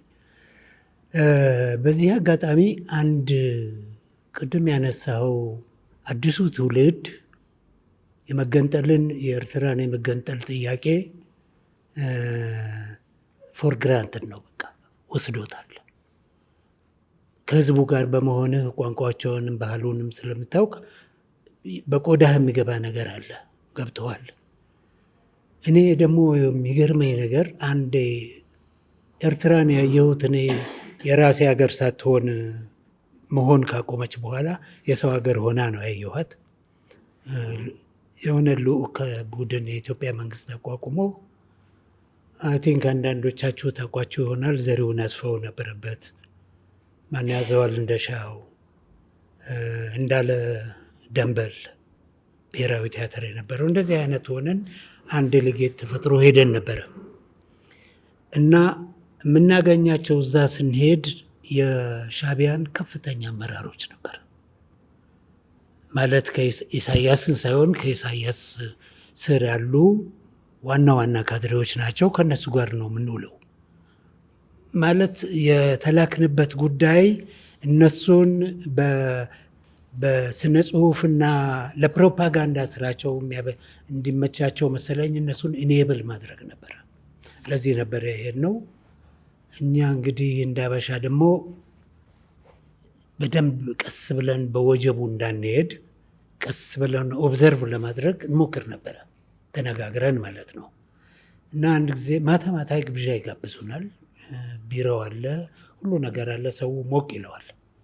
የነሱ ትልቅ መሪዎች ናቸው፣ ኢዲዮሎጎቻቸው አይነት ሰዎች ናቸው ያሉት። እና አንድ ቀን ማታ ሲጠጣ እኔ ነጋሽ ዘሪሁን ምናምን ብቻ ዝም ብለን እንዲህ እናደርጋለን እንጂ አንጠጣም፣ አብረን እንዳንሰክር ማለት ነው።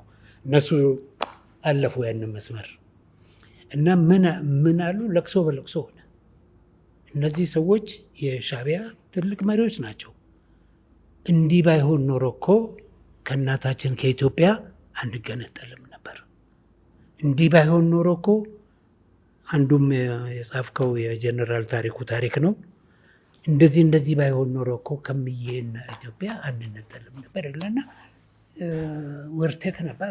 ምንድን ነው እነዚህ ከሆኑ የማይፈልጉት ማን ነው የፈለገው ታዲያ? ምክንያቱም ቶፕ አመራር ያሉ ሰዎች ናቸው። አንዲት ኢንሲደንት ፎር ዘ ሪከርድ ለመተው ፈልጋለሁ። በረሃ ለአንዱ ጸሐፊያቸው ነው፣ ኖቭል ጸሐፊያቸው ነው። በረሃ የነበርን ጊዜ እኔ ቃኝ ሆኜ ወጣሁ ወደ ጠላት ካምፕ እና ትልቅ ቋጠኝ አለ፣ ከስሩ ክፍት ቦታ አለ፣ እንዲህ እንደ ኮፍያ እንዲህ የወጣ ነው የአለት። እዛ ስር ገብቼ የጠላትን አርሚ ሞራል ነው ማጠናው። እሱን ነበረ ተልኬ የሄድኩት። ከዛ የወላይታ ልጅና አንድ የጉራጌ ልጅ ወታደሮች ድንጋዩ ላይ ቁጭ ብለው፣ የኢትዮጵያ ወታደሮች ከላይ ቁጭ ብለዋል። የሻዕቢያ ይሄ ደግሞ ኖቭሊስቱ ከስር ሆነዋል። እና እነዛም እናቴ ናፈቀችኝ ይላል፣ እኔ ሰለቸኝ ይሄ ኑሮ ብሎ ያለቅሳሉ አለ። እንባ እያወጡ ያለቅሳሉ። እኔም ብታቸውኝ ያለቅሳሉ አለ። አይ ቲንክ በእኛ መካከል የሆነው እንደ ዳይለማ አይነት ነገር ሲቹዌሽን እኔም በትንሹ የሰማሁትን ፎር ዘ ሪከርድ በዚህ መድረክ ልተወው ብዬ ነው። የገረመኝ ነገር አዲሱ ትውልድ ኢትዮጵያ ሚሊታሪ፣ ማንኛውም አበሻ የሆነ ሰው የሚሊታሪ ጫማ ነው የሚመስለው አእምሮ ውስጥ። ድንገት ዞር ሲል የሚማታ የዛ አይነት ይገባኛል። ግን ቶፕ ሊደርስ የሆኑት ሰዎች ይሄ አይነት ፊሊንግ ኢንተርቴይን የሚያደርጉ ከሆነ ሁዳስ ማን ነው ለመገንጠል የሚፈልገው የሚለው ነገር ሁሌ ጥያቄ ሆኖብኝ ይቀራል። ያችን ጥያቄ ብትመልስልኝ አመሰግናለሁ። ጋሽ ግርማ ያነሱት የኔም ጥያቄ ነበር። መጽሐፉ ላይ አንድ ፎቶ ብቻ ነው ያለው፣ ከዛ ሌሎች ደግሞ ካርታዎች ናቸው ያሉት። የእሷ ፎቶ አለ እዚህ ጋር እና በእርግአት ምን ጥያቄ የነበረኝ ለምን እሷን ብቻ አልኩ። ይህን ታሪክ በተፈጸመበት ጊዜ የምትመስለው አንተንም ማየት ፈልግ ነበረ፣ ወዳጆችን እውነቱን ሊገልጽ የሚችል አለ። ምክንያት ግን እቺ ፎቶ ብቻ ተነጥላ እዚህ ውስጥ አልገባችም። ሊነገርላት የሚችል ታሪክ አላት። እውነት ነው። ንብረታችን ያኔ ተዘርፏል ወደ ቤታችን ስንመለስ ማለት ነው። ካሜራው ግን የሆነ ቁምሳጥን ነበረ፣ በእጃችን የሰራ ነው ቁምሳጥን ነው፣ ከላይ ነበረ እና አላዩትም። የቀረ ማረብም ምንም የቀረ ነገር የለም። ካሜራው ግን እንዳለ ቁጭ ብሏል እና እግዚአብሔር አተረፈው ነው ያልኩት። ፎቶ ብዙ አንስቻለሁ።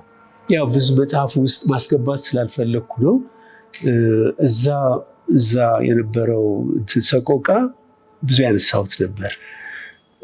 አንዴ ሳነሳ ይሄ ወዳጄ ግርማ ብለው ያው ስሙ ትባልለው፣ ይሄ ወዳጄ ሞቷል። ሐኪም ነበር። የካቲት 12 ነበር የሚሰራው። ራሱን አጥፍቶ ነው የሞተው። የፓቶሎጂ ስፔሻሊስት ነበር። ምናልባት የጦርነቱ ነገር ይሆን ብዬ አስባለሁ። ደስተኛ ሰው ነው እንግዲህ መጽሐፍ ያነበበ ሰው ሊገምተው ይችላል። እና ያለኝ ምንድነው ተጠንቀቅ፣ እነዚህ ሰዎች እንዳይተናኮሉ ይለኝ ነበር ፎቶ ሳነሳ። እኔ ደግሞ ያው ኤርትራዊ እንደ ልቤ አነሳለሁ። የፈረሱ ቤቶች፣ ባህር ላይ የሚንሳፈፉ አስከሬኖች፣ ሌላም ነገር አነሳለሁ። አንድ ቀን አንዱ የሻዕቢያ ወታደር ያዘኝ እና ፊልሙን አወጣው። ከዛ በኋላ ያሉት በጣም ጥቂቶች ናቸው። እዚህ ላይ አሁን ለምሳሌ እቺ ወዳጄ ቤት ያከራዩን ሰዎች ናቸው። የእነሱ ልጅ ነች። እዛ ሳህል አልፋቤት የሚባል ቦታ ነው የተገናኘ ነው። በዚህ በአፍንጫዬ ነው ያወቀች፣ በድምፄ ማለት ነው ያወቀች። ማታ ላይ ነው ቤት እሷም የሻዕቢያ ሐኪም ሆናለች። ፊቷን አላወጣሁትም። በህይወት ትኑር አትኖርም አላውቅም፣ አስፈልጌ አላገኘኋትም። ሌሎች ፎቶዎች አሉ። ያው ፍቃድ ማግኘት ከባድ ነው ሁሉንም ሰው። ለዛ ነው ስሙንም የቀየርኩት ፎቶዎቹንም ያላወጣኋቸው እንጂ የተወሰኑ በተለይ ስደት ላይ እዛ ወደ ሱዳን በምንጓዝበት ጊዜ ያነሳኋቸው ፎቶዎች አሉ። ግን ያለ ፍቃድ ማውጣት የዚህ ወዳጄንም መታሰቢያነቱ ለሱ ነው ያደረግኩት። በጣም ጥሩ ጓደኛዬ ነው። በእርግጥ በእምነትም በባህሪም ብዙ አንገናኝም፣ ግን ብዙ ነገሩ የሚመቸኝ የስራ ባልደረባይም አስተማሪ የነበረ ሰው የእውቀት ሰው ነው። መጽሐፉ ለሱ መታሰቢያ ዶክተር ካሳሁን በዛብህ ይባላል። በፓቶሎጂ ተመርቆ የካቲት 12 እየሰራ ነው ራሱ ያጠፋው ይሄ ወዳጄ። እና ፎቶዎችን የእሱንም አላወጣሁም። ቤተሰቦችን ፈልጌ ማግኘት ስላልቻልኩ ያለ ፈቃድ ፎቶ ስሙን ብቻ ነው የለጠፍኩት። ለዛ ነው እንጂ ፎቶዎች አሉ እግዚአብሔር ቢፈቅድ። ለምንድን ነው ገና ነገሮች ስላልጠሩ አሁን እዛ ያለውንም በግልጽ ስሙን ብናገር ባወጣ ችግር ሊያጋጥማቸው ይችላል። ስለዚህ ከገመቱ ይገምቱ። ነገሮቹ ግን በደንብ ግልጽ ሲሆኑ እግዚአብሔር ቢፈቅድ የሚቀጥሉት እትሞች ላይ ፎቶዎቹ ያሉኝም ፎቶዎች በሙሉ በማስረጃነት አቅርበው። ይሄ ግን ያደረግኩት ምናልባት ሳህል በረሃ እንዳለፍኩኝ አንድ ማስረጃ እንድትሆን ነው የዚችን ወዳጄን ፎቶ ያስገባሁት ፊቷን ከልዬ ማለት ነው። ሁለተኛው ጥያቄ ደግሞ ጥያቄ ምን አይደለ? ምናልባት እሱ ላይ ልጨምር። የት ነው የተለያየ ነው የት ነው የሚለው ነው። አሁን ወዳጄ ግርማ እንዳለው እኔ አሁን ጓደኞቼ እዚህ ያሉ ሚዜዎቼ ኤርትራውያን ናቸው። ስለ ኤርትራ ሳስብ እግዚአብሔር ምስክሬ ነው፣ አስመራ ከተማ በጣም ወደዋለሁ። አስመራ ከተማን ከማሰቤ በፊት ወይ ግርግሱን ባህሩን ሳላስብ እነዚህ ኤርትራውያን ወንድሞቼ ናቸው ወደ አእምሮ የሚመጡት። አሁንም ወንድሞች ነን ማለት የት ነው ችግሩ ያለው የሚለው አይገባኝም። ማለት እንደ ህዝብ እኮ አሁንም ፍቅራችን የተለየ ነው። ምናልባት ከዚህ አርስት እንዳልወጣ እንጂ የባድመ ጦርነት ጊዜ እዛ ነበርኩኝ፣ እዛ ህክም ነበርና ቁስለኛ በትራክ ነው የሚመጣው። በትልቅ ከነተሳቢ መኪና ይመጣል። አሸዋ ላይ ነው ተኝቶ የሚመጡት እና መጀመሪያ እንለያለን። ከባድ ቁስለኛ፣ መካከለኛ፣ ቀላል እየተባለ ይለይና እርዳታ ከሰጠን በኋላ ነው ምዝገባ የሚደረገው።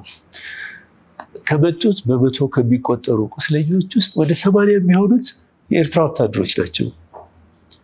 ከኛ ወታደር ጋር ተቃቅፈው አንድ መኪና ላይ ማለት ሲታኮስ የነበረው ደማቸው አብሮ ተጨመላልቆ ማለት ነው። አንድ ቋንቋ እያወሩ ነው የመጡት። ወታደሩ በቋንቋ አይለይ፣ በመልክ አይለይ፣ በባህሪ አይለይ፣ አንድ አይነት ወታደር እና ምን አልኩኝ፣ ጦርነቱ የት ነው ያለው አልኩኝ። ምናቸው ከምናቸው የማይለያይ ተቃቅፈው እንደዚህ ቆስለው አንዱ የመታውን አብረው አይዞህ እየተባባሉ መጥተው ማለት ነው። የት ነው ያለው? ለእኔም ጥያቄ ነው። እንደ ህዝብ ሳስበው ግን ምናልባት በ2010 የነበረው ነገር አንድ ጥሩ ምሳሌ ሊሆን ይችላል። ብዙ መቃቃር አለ። ምናልባት ሻዕቢያዎች ለእኔ ደግ ሆኖ ሊሆን ይችላል፣ ለሌላ ደግሞ ክፉ ሆኖ ሊሆን ይችላል። ብዙ የተጻፉ የተባሉ ነገሮች አሉ። ያም ሆኖ ሁሉ ነገር ተረሳና ተቀላቀሉ ሲባል ተደመሰሰ እኮ።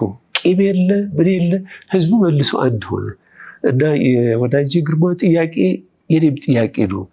ህዝቡ መካከል ጦርነት ከሌለ ጦርነቱ የት ነው ያለው? የሁል ጊዜ ጥያቄ ነው። የሚገርም ጥያቄ እውነት ነው። ማለት ሁሉም ራሱ ሊጠይቀው የሚገባ ጥያቄ። ጋጋ ነበረ በእውነት በጦርነት እንጀራ ከምበላ አፈር ልብላ ብለው የእውነት ሚዲያቸውን ለሌላ ነገር ይጠቀሙበታል ብዬ አስባለሁ። በእውነት ይሄ ነገር ሳይቆረጥ ቢተላለፍ ደስ ይለኛል። ሌላው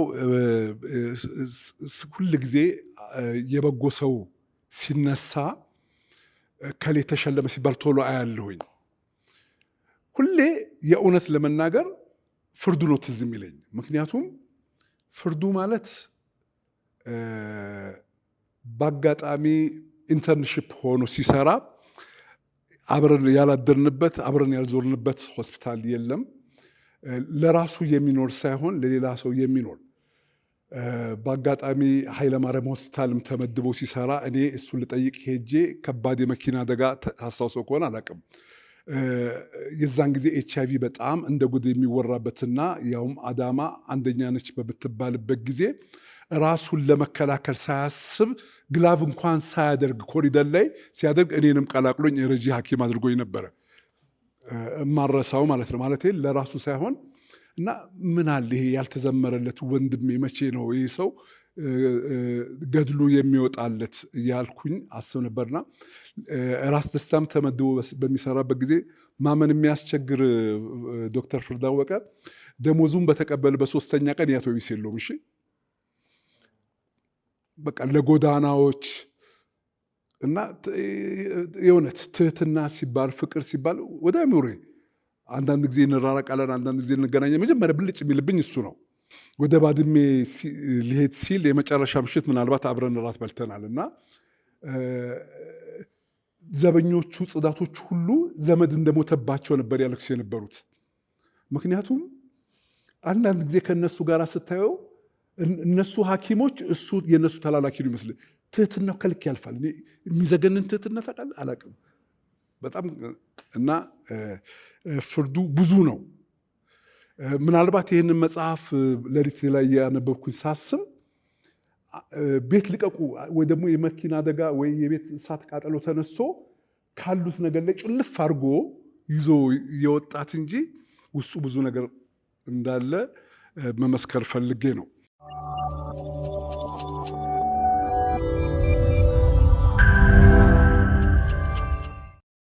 የመጽሐፍ መጽሐፉ በእውነት አንድ ታላቅ ኢትዮጵያዊ ጋር እንድተዋወቅ አድርጎኛል። ዶክተር ፍርድ አወቀን ያወቁት በመጽሐፉ ነው። አንድ ጓደኛ ደውሎ ዶክተር ፍርድ አወቀ ማሞ የሚባል ሰው ታውቃለህ ወይ? ኧረ አላውቃቸውም። አይ መጽሐፍ ጽፏል፣ እስኪ አንብለት። መጽሐፍማ ደስ ይለኛል እንጂ የማህበር ፕሬዝዳንት ሆኜ መጽሐፍ አላንብም ማለት አበሳ አይደለም ብዬ ቢሮዬ ድረስ ነው አምጥቶ የሰጠኝ መጽሐፉን። ቢሮዬ ድረስ ያመጣው በዚያ ላይ ምጽዋ የነበረ ሰው መጽሐፉን የዋሊደር ብሎ ማስቀመጥ የህሊና ዕዳ መስሎ ስለታየኝ ወዲያውኑ የጀመርኩት። መጽሐፉን ማንበብ ከጀመርኩ በኋላ ግን ምን ለመናገር ከቤተሰቤ ድረስ ከመጣላት ድረስ ምግብም ስበላ መጽሐፉን እያነበብኩ ነው። እንዲያውም አንድ ቀን ባለቤቴ አንስታ ወርውራብኝ የሆነ እንትን ተገንጥሎብኛል። ምን አይነት መርዝ ነገር ነው የሰጡህ ምናምን እያለቀስኩ ነው። ዝም ብዬ አይደለም የማነበው፣ እያለቀስኩ ነው። ምጽዋን አውቃታለሁ። ጉርጉሱም ዋና የተማርኩበት ቦታ ውብ ቦታ ነው። እኔ ከኤርትራ በረሃዎችን በአብዛኛው ወደ የሳህል በረሃን አውቀዋለሁ። የባህር ኃይል ዩኒፎርም ትዝ ይለኛል፣ ጽድት ያለው። መጀመሪያም ቢራ የጠጣሁት ሜሎቲ ቢራ ዳህላክ ሆቴል በባህሩ በኩል ያለ ሰርጥ ነገር አለች። እዚያ ቁጭ ብዬ ነው። ቦታውንም አረሰው። ሰው ወዳድ የነበረ ስልጡን ህዝብ የነበረበት ቦታ ነው እና ያ ቦታ ያ ህዝብ እንዳልነበር ሆነ እያለ የሚነግረኝ መጽሐፍ እንዴት ተረጋግቼ ማንበብ እችላለሁ? አስቡት። እጅግ ከባድ ነበር። የሰራዊታችን ዕዳና የሰራዊታችን ደምማ ገና በዚች ሀገር ላይ ማዕት ሲወርድባት ይኖራል። በኤርትራ ምድር ላይ ገና ማዕት ሲወርድ ይኖራል። እምኩሉን አውቀዋለሁ። አሸዋ እየገለጣችሁ እንደ ብርድ ልብስ ተንተርሳችሁ ተኙበት የነበረው ዶጋሊን አውቀዋለሁ። እምኩሉ በነገራችን ላይ መጀመሪያ የህትመት መሳሪያ የተቋቋመበት በአፄ ቴዎድሮስ ጊዜ ዝነኛ ቦታ ናት። አሁን ባዶ ናት። ዶጋሊ ቅድም ዶክተር እንዳለው መጽሐፉ ላይም እንደተገለጸው ጀግናው አሉላ አባ ነጋ 500 ጣሊያኖችን ድባቅ የመታበት ነው። ቀጥሎ ሰሃጢ ላይ ነው መሰለኝ ጣሊያኖች። ከዚያ ነው አድዋ አይደለም የተጀመረው።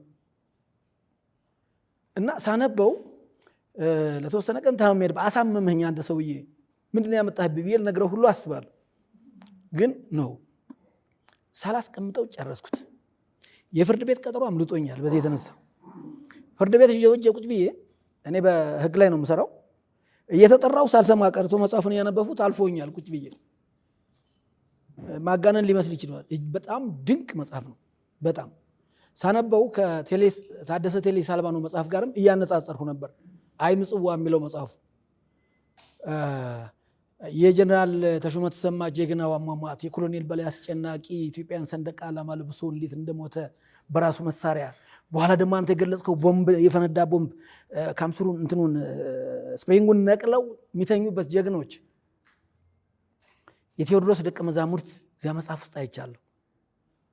ከሌላ መጽሐፍ ደግሞ የወሽውት ሚስጥር የሚለው አንድ ዶክተር የዋጠዋለ እንደዚሁ በሁለተኛው የዓለም ጦርነት ጊዜ እስራኤላውያን ያለቁበት ዘግናኝ ሞት ያንም እየመሰለ አንድ ዶክተር ነው እንደዚህ ያን ምስጢር የሚያወጣው እግዚአብሔር ለተአምር የተረፈው ሰው እና የታደሰ ቴሌን መጽሐፍ ሳነብ አንዳንድ ቦታ ላይ ማመን ሁሉ ያቅተኛል። ልክ ቀይ አንበሳ የሚለው መጽሐፍ አነባችሁት ከሆነ ኮሎኔል ዴልቢያ የሚባል ኪውባዊ በጣም ራሱን አግዝፎ የሚያይ ሞት የማይነካው ሁሉም ግን ፈሪ አይነት አድርጎ በተአምር እሱ የተረፈ አይነት አድርጎ የሚያቀርብ ነው።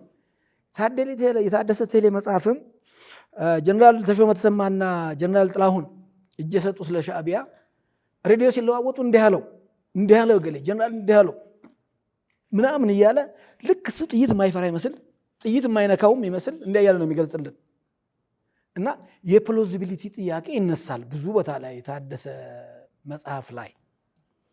ይሄኛው ግን ምንም ሳይጎራብጥ ከመነሻው እስከ መድረሻው ይዞ የሚሄድ የሰላሌ ሜዳ የመሰለ በጣም ውብ መጽሐፍ ነው፣ የማያሰናክል ማለት ነው። የቋንቋ ውበት የሚገርም ነው። እኔ ስነ ጽሁፍ ተምርሃለሁ ብዬ ጠይቄያለሁ ዶክተር። ስነ ጽሁፍ ተማሪ በነገራችን ላይ እንደዚያ መጽሐፍ የሚችልም አይመስለኝም። በጣም ድንቅ ነው። የነካከኋቸው በጣም ጥቃቅን እንትኖች አሉ። እነዚህ ቢስተካከሉ ነገር አልኳቸው። አረፍተ ነገር ምንድን ነው? ምዕራፍ አንድ ምዕራፍ ብዙ ይሆናል እና የሰው ልጅ ደግሞ አይኑ አንዳንድ ጊዜ ክፍት ቦታ ያስፈልገዋል። ቤትሆቨን ምንድን ነው የሚያስደስት ሲባል ምንድን ነው ያለው? በሙዚቃ መሀል ያለ ጸጥታ ነው ያለው። እሱ ሙዚቀኛ እኮ ነው። እና እነዚህ ነገሮች ብቻ በተረፈ በጣም ድንቅ መጽሐፍ ነው። ከዶጋሊ ስትመለሱ ስትሄዱ ልክ እንደ ምርኮኛ ነው። ሰልፍ ቀጥ በል የተባላችሁ የሻዕቢያ ወታደሮች ሰልፍ ይዘው ነው ይህን ብላ ይህን ጠጣ ተነስ ይባላል፣ ትጣላችሁ። ልክ ምርኮኛ ነው። በእርግጥም በሻዕቢያ ሂሳብ የባድ የወራሪ ሀገር ዜጎች ናችሁ፣ ተማርካችኋል። እዚያ ውስጥ የመከላከያ አባላትም አሉ፣ የአየር ኃይል የባህር ኃይል አባላትም አሉ። እና እንዴት ሳታስፈቅዱ ነው ወደ ምጽዋ የተመለሳችሁት? ወይስ ዘለሁ ነው መጽሐፍ ላይ የሚል ነው። አመሰግናለሁ። ከመቶ አለቃ ታደሰ ቴሌ ሳልቫኖ ከሱ ቢጀምር መጽሐፉ እኔ መጽሐፍ ገምጋሚ ባልሆንም ካየሁት ነገር ብዙ ነገር ትክክል ነው ማለት እዛ ከምንሰማቸው ነገሮች አብዛኛው ነገር ትክክል እንደሆነ እርግጠኛ ነኝ። ምክንያቱም መረጃዎች ከዛም ወደዚህም ሲመጡ ስለነበር። ሌላው ምናልባት ጀግኖችን ማድነቅ ተገቢ ስለሆነ ሻዕቢያዎቹ ራሳቸው ናቸው ያሉን። ምጽዋ እንግዲህ እነ ታደሰ እና ጀነራል ተሾመ የነበሩበት ቦታ ወደቡ ያለበት አካባቢ ነው። ወደቡ ደግሞ ከዋናው መሬት ጋር የሚገናኘው በረዥም ድልድይ ነው። ሻዕቢያ ዋናው መሬት ተቆጣጥሯል። እነ ጀነራል ተሾመ ደግሞ ወደቡ አካባቢ ነው ያሉት። ያን ወደብ ለማስለቀቅ ጦርነቱ ጀምሮ በ4 ቀን ውስጥ ብዙም ቦታ ተቆጣጥሮ ይችን ትንሽ ቦታ ለማስለቀቅ ግን 8 ቀን ነው የፈጀባቸው። በጣም ረዥም ውጊያ ያደረጉት እና ያሉ ምንድነው የኢትዮጵያ ወታደር ጀነራል ተሾመ እንደተዋጋው ቢዋጉ ኖሮ ከ50 ኪሎ ሜትር አንጠጋም ነበር ብለዋል። ለራሳችን ነው ይሄን የነገሩ እና አብዛኛው መረጃ ልክ እንደሆነ አይቻለሁ። በነገራችን ላይ መጽሐፍ ለመጽሐፍ ያው ስለደከመኝ አልቻልኩም ብዬ ስላመንኩኝ የመቶ አለቃ ታደሰ ቴሌ ሳልቫኖ መጽሐፍ እንዳነበብኩኝ ይሄ የራሴን ዳይሪ ልስጠው ይሆን ብዬ አስቤ ነበር። ምክንያቱም ታሪኩ ሙሉ እንዲሆን ጸሐፊም ስለሆነ በደንብ አድርጎ በዚህም በዛም በኩል የነበረው እንዲዘግበው። ከዛ ባለቤቴም ጓደኞቼም ናቸው። እሱ ወታደር ስለሆነ በወታደር እይታ ነው የሚጽፈው፣ አንተ ደግሞ እንደ ሰላማዊ ሰው ማለት እንደ ተራ ዜጋ የምትጽፍበት አስተያይ ስለሚለያይ ራስህ ጻፈው ስላሉኝ ነው እንጂ ይሄን ኖት ራሱ ለመቶ አለቃ ታደሰ ቴሌ ሳልቫኖ አልሰጠው ነበር። ከዶጋሊ ስንመለስ መጀመሪያ ላይ ያው ሻዕቢያዎቹ ፍርሃት ነበራቸው። ማለት ሙሉ ለሙሉ ስላልተቆጣጠሩት ለዛ ነበር አሰልፈው በአጃቢ ወሰዱን። ስንመለስ ግን ያው ሙሉ ለሙሉ ስለተቆጣጠሩት እንደ ሲቪል እንደ ልባችን መመለስ ችለናል፣ ያለ ፈቃጅ ማለት ነው። የተመለስነው ግን 2 ሰዎች ነበር። የተመለስነው ደግሞ ስለ ራበን ያው ብንሞትም የሚበላ ነገር ፈልገን እንሙት በሚል ነው። ለዚህ ነበር ለብቻችን ለመመለስ የደፈርነው፣ ፍቃድም ያልጠየቅነው። እዚህ መጽሐፍ ላይ አበር አንስቶት ነበር። ነርሶችን የምትገልጽበት መንገድ በጣም ይገርማል። አንድ ቦታ ምን አልክ? በሕክምና ታሪክ ላይ ብዙውን ጊዜ ስህተት ሲፈጠር ነርሷ ናት የምትወነጀለው። መልካም ነገር ሲደረግ ደግሞ ዶክተሩ ነው የሚመሰገነው። በልባቸው ተመስግነው አያውቁም ያልክበት ቦታ አለ። አንተ ዶክተር ሆነ አንድ ነርስ ይሄ ቢጽፍ ለራስ ሲቆርሱ ብሎ ሊሆን ይችላል አንባቢ የሚያነበው። አንተ ግን ዶክተር ሆነ ስለነሱ የተሰማ ስሜት ይገርማል። ስህተት በተፈጠረ ቁጥር የሚኮነኑ፣ መልካም ነገር በተደረገ ጊዜ ደግሞ አበርክቷቸው ተነጥቆ ለዶክተሩ የሚሰጥ ያው እውነት ስለሆነ ነው። ማለት ሐኪም አሁን ከታካሚው ጋር ያለው ግንኙነት በሰዓት ቢቆጠር ትንሽ ደቂቃ ነው። ቀኑ ሙሉ አብራ ስትለፋ ወይ ሲለፋ የሚውለው ነርሶቹ ናቸው። ያው ሐኪም ብዙ አዋቂ ስለሆነ አይነቀፍም። እኔማ አድርጌ ነበር ቢል ብዙ አይነቀፍም። ያው ሐኪም ጓደኞቼ ሊጠሉኝ ይችላሉ በዚህ ነገር። ግን ያው አንድ የአገር መሪ እኮ ጦርህ ተሸነፈ ቢሉ ወታደሩ ሰነፍ ስለሆነ ነው የሚለው። ማለት ሁሌ ችግርን ወደ ታችኛው ማውረድ የተለመደ ነገር ነው። እኔ ኦፕሬሽን ማድረግ ያስተማሩኝ ሰው ጤና ረዳት ናቸው።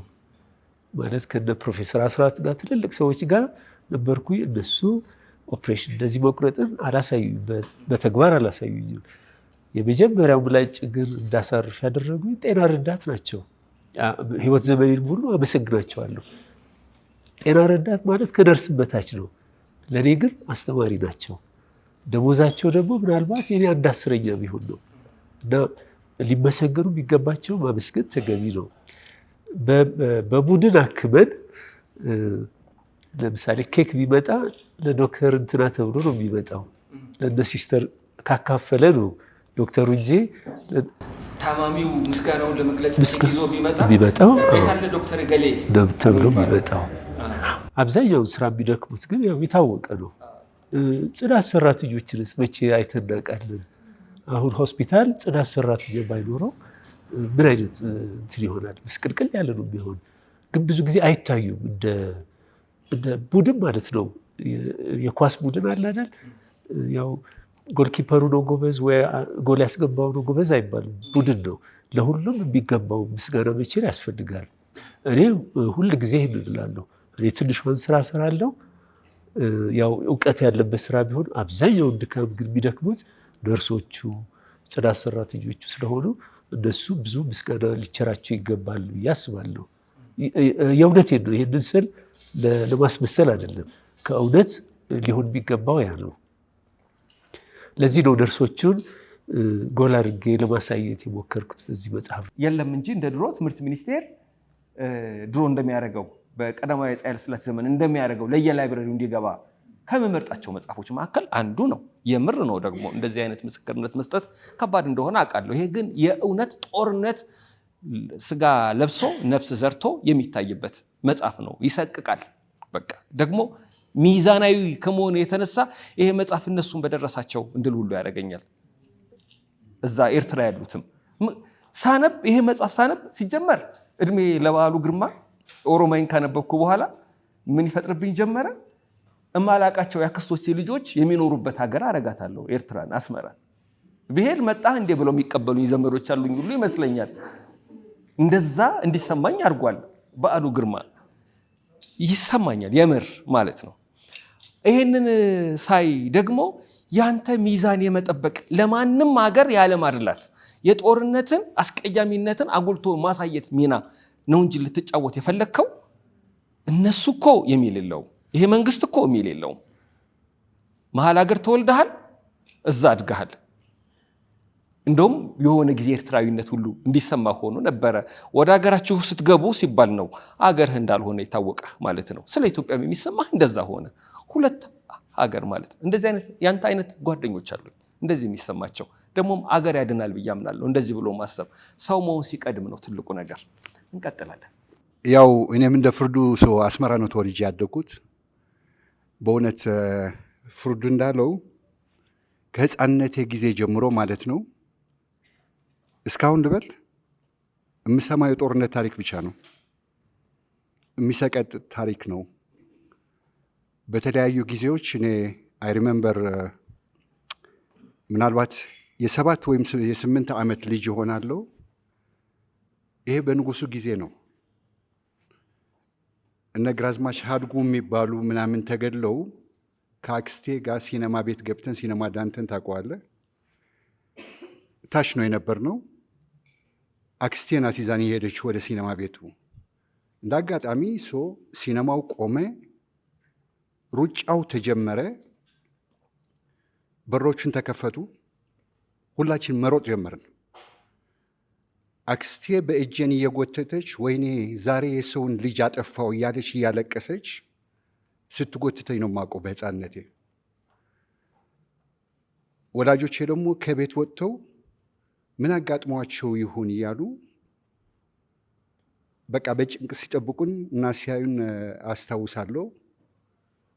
ከዛ ቀጥሎ አይደነው በፈረንጂ በ75 ዓመተ ምህረት አካባቢ ጀብሃዎች ገቡ ተባለ አስመራ። ከፍተኛ ጦርነት ሆነ። እንደ አጋጣሚ አያቴ ቤት መቃብር አካባቢ ስለነበር የሰውን ሬሳ በካሚዮን እየተጫነ ሲቀበር አስታውሳለሁ። ይህም የልጅነት ትዝታዬ ነው። ማነው ጀግና፣ ማነው ገዳዩ፣ ማነው ተገዳዩ የሚባለው ሁልጊዜ አንጎዴ ውስጥ ከህፃንነት ጊዜ ጀምሮ በቃ ጥያቄ የሚሆንብኝ ነገር ነው። የምንገዳደለው አንድ አይነት ሰዎች፣ መልካችን አንድ አይነት ሰዎች፣ መሬቱም ወደዛም አይሄድም። አንዱም ወሰደው አንዱም ወሰደው ተሸክሞት ወደ አሜሪካ ወደ የትም ቦታ አይሄድም። መሬቱ እዛ ነው የሚኖረው፣ ሰዎችም እዛ ነው የሚኖሩት።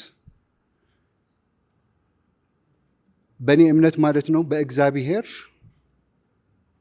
ድንበር የለም። በእግዚአብሔር ሰንደቅ ዓላማ የለም። እግዚአብሔር የፈጠረው ክቡር የሆነ የሰው ልጅ ነው።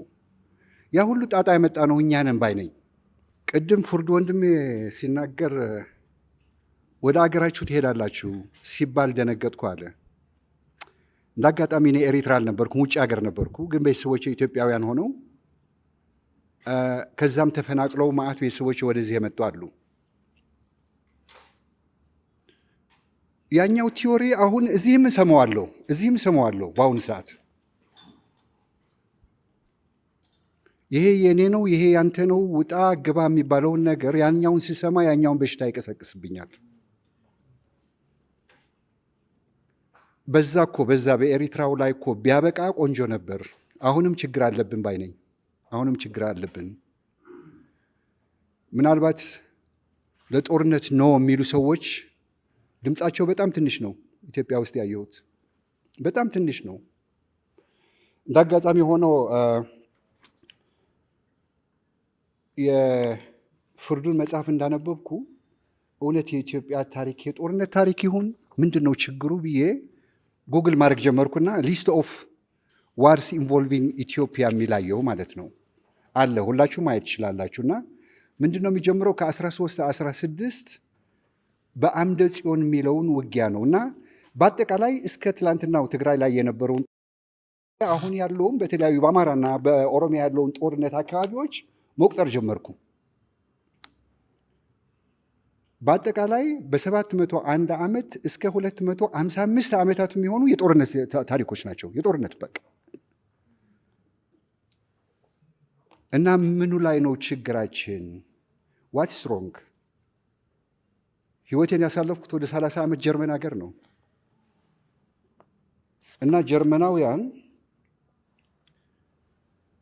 የነበራቸው የሲቪል ወርም ይሁን የናዚ ጦርነት ወር በሙሉ እንዴት መጥፎ እንደነበር በሙዚየም አድርጎ አስቀምጠውታል።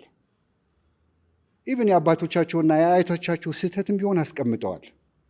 እና እያንዳንዱ ህፃን ልጅ ከትምህርት ቤት ሄዶ ኒቪደ ወይም ደግሞ ኖ ሞር ኤጌይን የሚለውን እያንዳንዱ ህፃን ልጅ አንጎል ውስጥ እንዲገባ ተደርጓል። የአሜሪካ አባቶች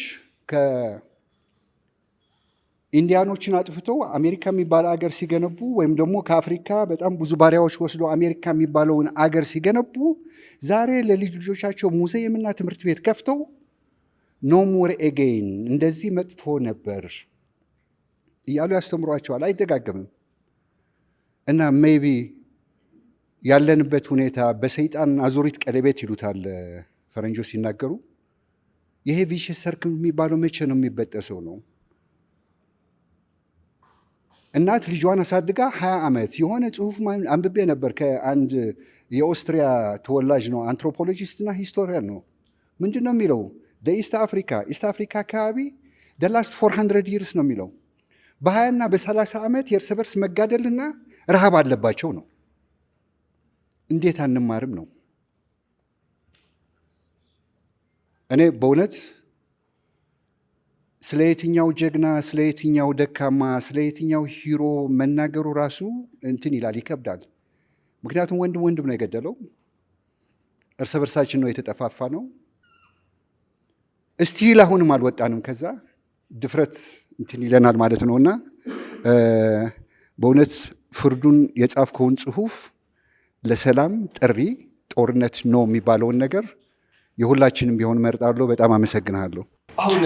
አሁን የምናወራው ይቅር የማለት መብት አለ፣ በቆርጦ ይውጣ ማለት መብት አለ። ዶክተር አብይ አህመድ አንዳንድ መጽሐፎችን ያነብና ከደራሲዎች ጋር ያወራል። ለምሳሌ እኛ ከጋበዝናቸው ሰዎች መካከል አምባሳደር ታደለች ኃይለ ሚካኤል፣ ህይወት ታፈራን፣ በድሉ አግዝራን እነሱ ጋር እንደደወለ አውቃለሁ በመጽሐፎቻቸው ዙሪያ። አሁን እንደ ቤተሰብ እየጫወትን ቆርጠን ልናወጣው እንችላለን። ቀይ ባህር ሲቀላን አነበቡት አሉ እና እሺ ምን እንዲሆን ነው የምትፈልገው አሉ። በመጀመሪያ ያው እንዲቆረጥም አልፈልግም ማለት ድብብቆሽ የለም። አሁን ለራሳችን አንኖርም። 60 ዓመት አልፎኛል። ልጆቻችን ሰላም እንዲያገኙ እፈልጋለሁ። የመሰለኝን የሰላም መንገድ ለማሳየት ነው ሞክሩና ምንም የምሸማቀቅበት ነገር የለኝም። እንደው ሪስክ ካለው ለመውሰድ ዝግጁ ነኝ። አንዴ አቶ መለስ ላገኛቸው ቀጠሮ አስይዤ ነበር። አይደለም ያው በኤርትራና በኢትዮጵያ ስላለው ነገር፣ በአጠቃላይ ስላለው ነገር የእሳቸው የቅርብ ሰው የሆኑ አጋጣሚ ታመሙና እድለቢስ ነኝ አልኩኝ። ታመሙ፣ በዛውም አረፉ። አሁን ጠቅላይ ሚኒስትሩ ባገኛቸው ለፈጣሪ ምስጋና እሰጣለሁ። ምክንያቱም ልቤ ውስጥ መጽሐፍም ላይ ያልጻፍኩት ላደርሰው የሚገባኝ ብዬ የማስበው ብዙ ነገር ስላለ ነው። ጦርነት የሚጀመረው ንግግሮች ሲያልቁ ነው ይባላል። እኛ ግን ንግግር አልጀመርንም ብዬ ነው የማስበው እና እስኪ ተነጋገሩ፣ ጊዜ ስጡበት የሚለውን መልእክት ባስተላልፍላቸው ደስ ይለኛል።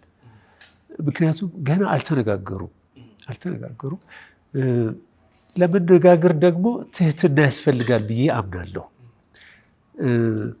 ወንድሜ እንዳለጌታ እግዚአብሔር ይስጠው አሁን ትልቅ ደራሲ ሆኖ እኔን ከፍ አድርጎኝ ነው ያለው። ይሄንን ምሳሌ ቢወስድ ጥሩ ነው ብዬ አስባለሁ። አንድ ሰው ጋር ስንነጋገር በንቀት መሆን የለበትም፣ በበላይነት መንፈስ መሆን የለበትም። ምንድነው የምናየው? የራሴን ክብር አይደለም። ኢትዮጵያ ትልቅ ሀገር ስለሆነች እንትና ትንሽ ስለሆነች አይደለም። ግን ሊወገድ የሚገባውን ጥፋት ወይም ሊሰዋ ያለውን ህዝብ አይተን ዝቅ ብንል ምንም ችግር የለውም። በመጽሐፍ ምን ይላል? መልካም አንደበት የንጉሱን ቁጣ ታበርዳለች ይላል። ዝቅ ብለን ካናገርነው ማንም ሰው ይገዛል እኮ፣ ደግሞ የእውነት ይገዛል። እንደው አንድ ምሳሌ ብናገር፣ አስተማሪው ተማሪውን ተነስ ይለዋል። አልነሳም አለ። ተማሪው ትንሽ ነው፣ አስተማሪው ትልቅ ነው። ተነስ ብያለሁ አልነሳም አለ። አስተማሪው ግዙፍ ስለሆነ መጣና ጆሮውን ቆንጥጦ አስነሳው። ከዛ ቲቸርዬ አለ፣ በልቤ አሁንም እንደተቀመጥኩ ነኝ አለ። ማለት ሰውን በትህትና ካናገር ነው የልብ ይገዛል። እኔ ምሳሌ ስም ባልጠቅስም የተከበሩ አስተማሪዎች አሉኝ። አንዳንዶቹን ከፍርሃት የተነሳ እናከብራቸዋለን፣ አንዳንዶቹ ግን ከልብ እናከብራቸዋለን። አንቱ ስንላቸው በሌሉበትም አንቱ ነው። በግን ቀጥቅጠው የያዙንን ሰዎች ዞር ሲሉ አንተ ነው የምንላቸው። ምንድን ነው ዝቅ ማለት ያስፈልጋል። ይሄ ውይይት ንግግር ሲደረግ ዝቅ ከአንተ እሻላለሁ ብሎ የበላይ አቅምን ይዞ ባይሆን ጥሩ ነው። ምክንያቱም እንግዲህ እንደ ሐኪም የማየው የሚጠፋውን ህይወት ነው። በሺዎች የሚቆጠር በረሮ አይደለም፣ ዝንብ አይደለም፣ ሰው ነው። ሁሌ እኔ ችግሬ ምንድን ነው ጦርነት ላይ በጣም ወደው ትልቅ ልጅ ያለ ጎረምሳ ነው። ወታደር ቆስሎ ሳይ የልጄን መልክ ነው እዛ ውስጥ ማስገባው። ማለት ልጄ እንዲህ ቢሆንስ? እንደ መሪም ይሄን ማሰብ መቻል አለብን።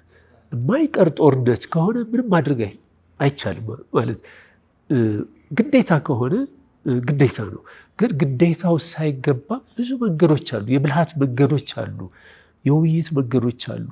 በልጠን መገኘት ያለብን የሚመስለኝ በጦር መሳሪያ መሆን የለበትም ብዬ ነው። በሀሳብ በልጠን መገኘት፣ በኢኮኖሚው ቢሆን በፖለቲካውም በጂኦ ምናምን ቢሆን በልጠን ተገኝተን ሌሎች የሚፈልጉን ብናደርግ ያኔ መደራደርም ይቻላል፣ ማሳመንም ይቻላል። በዚህ ላይ ደግሞ እንጠቃቀም ነው። ያው የዘመኑ የንግድም አይደለም ማለት እኮ ሰጥተን መቀበል እንችላለን። ደግሞ የምንሰጠው በጣም ብዙ ነገር አለን። እኛ እኮ ከምንቀበለው የምንሰጠው ይበልጣል፣ አያያዙን ስላላወቅን እንጂ ከምንፈልጋቸው ይልቅ ሌሎች ትልልቅ ሀገሮች ሊሆኑ ይችላል ከኛ የሚፈልጉት የበዛ ነገር ነው። ስለዚህ በዚህ መልኩ ብንሸናነፍ ብናሸንፍ ይሻለናል ብዬ ለክቡር መሪያችን ብናገር በጣም ደስ ይለኛል። ቢሰሙኝ ደግሞ በጣም ደስ ይለኛል ይሄን ንግግር ቢሰሙት። ምክንያቱም ትውልድ ማትረፍ ነው። አደጋ ቢኖረው ችግር የለም፣ ትውልድ ግን መትረፍ አለበት። እውነት ነው፣ እውነት ነው። ወይ እንደ መነጋገርም መሰልጠን የለም፣ መነጋገር ነው የሚያስፈልገው። በቃ የባህር በር ያስፈልገናል ማለት ጦርነት ለማስነሳት ዝግጁ ነን ማለት አይደለም።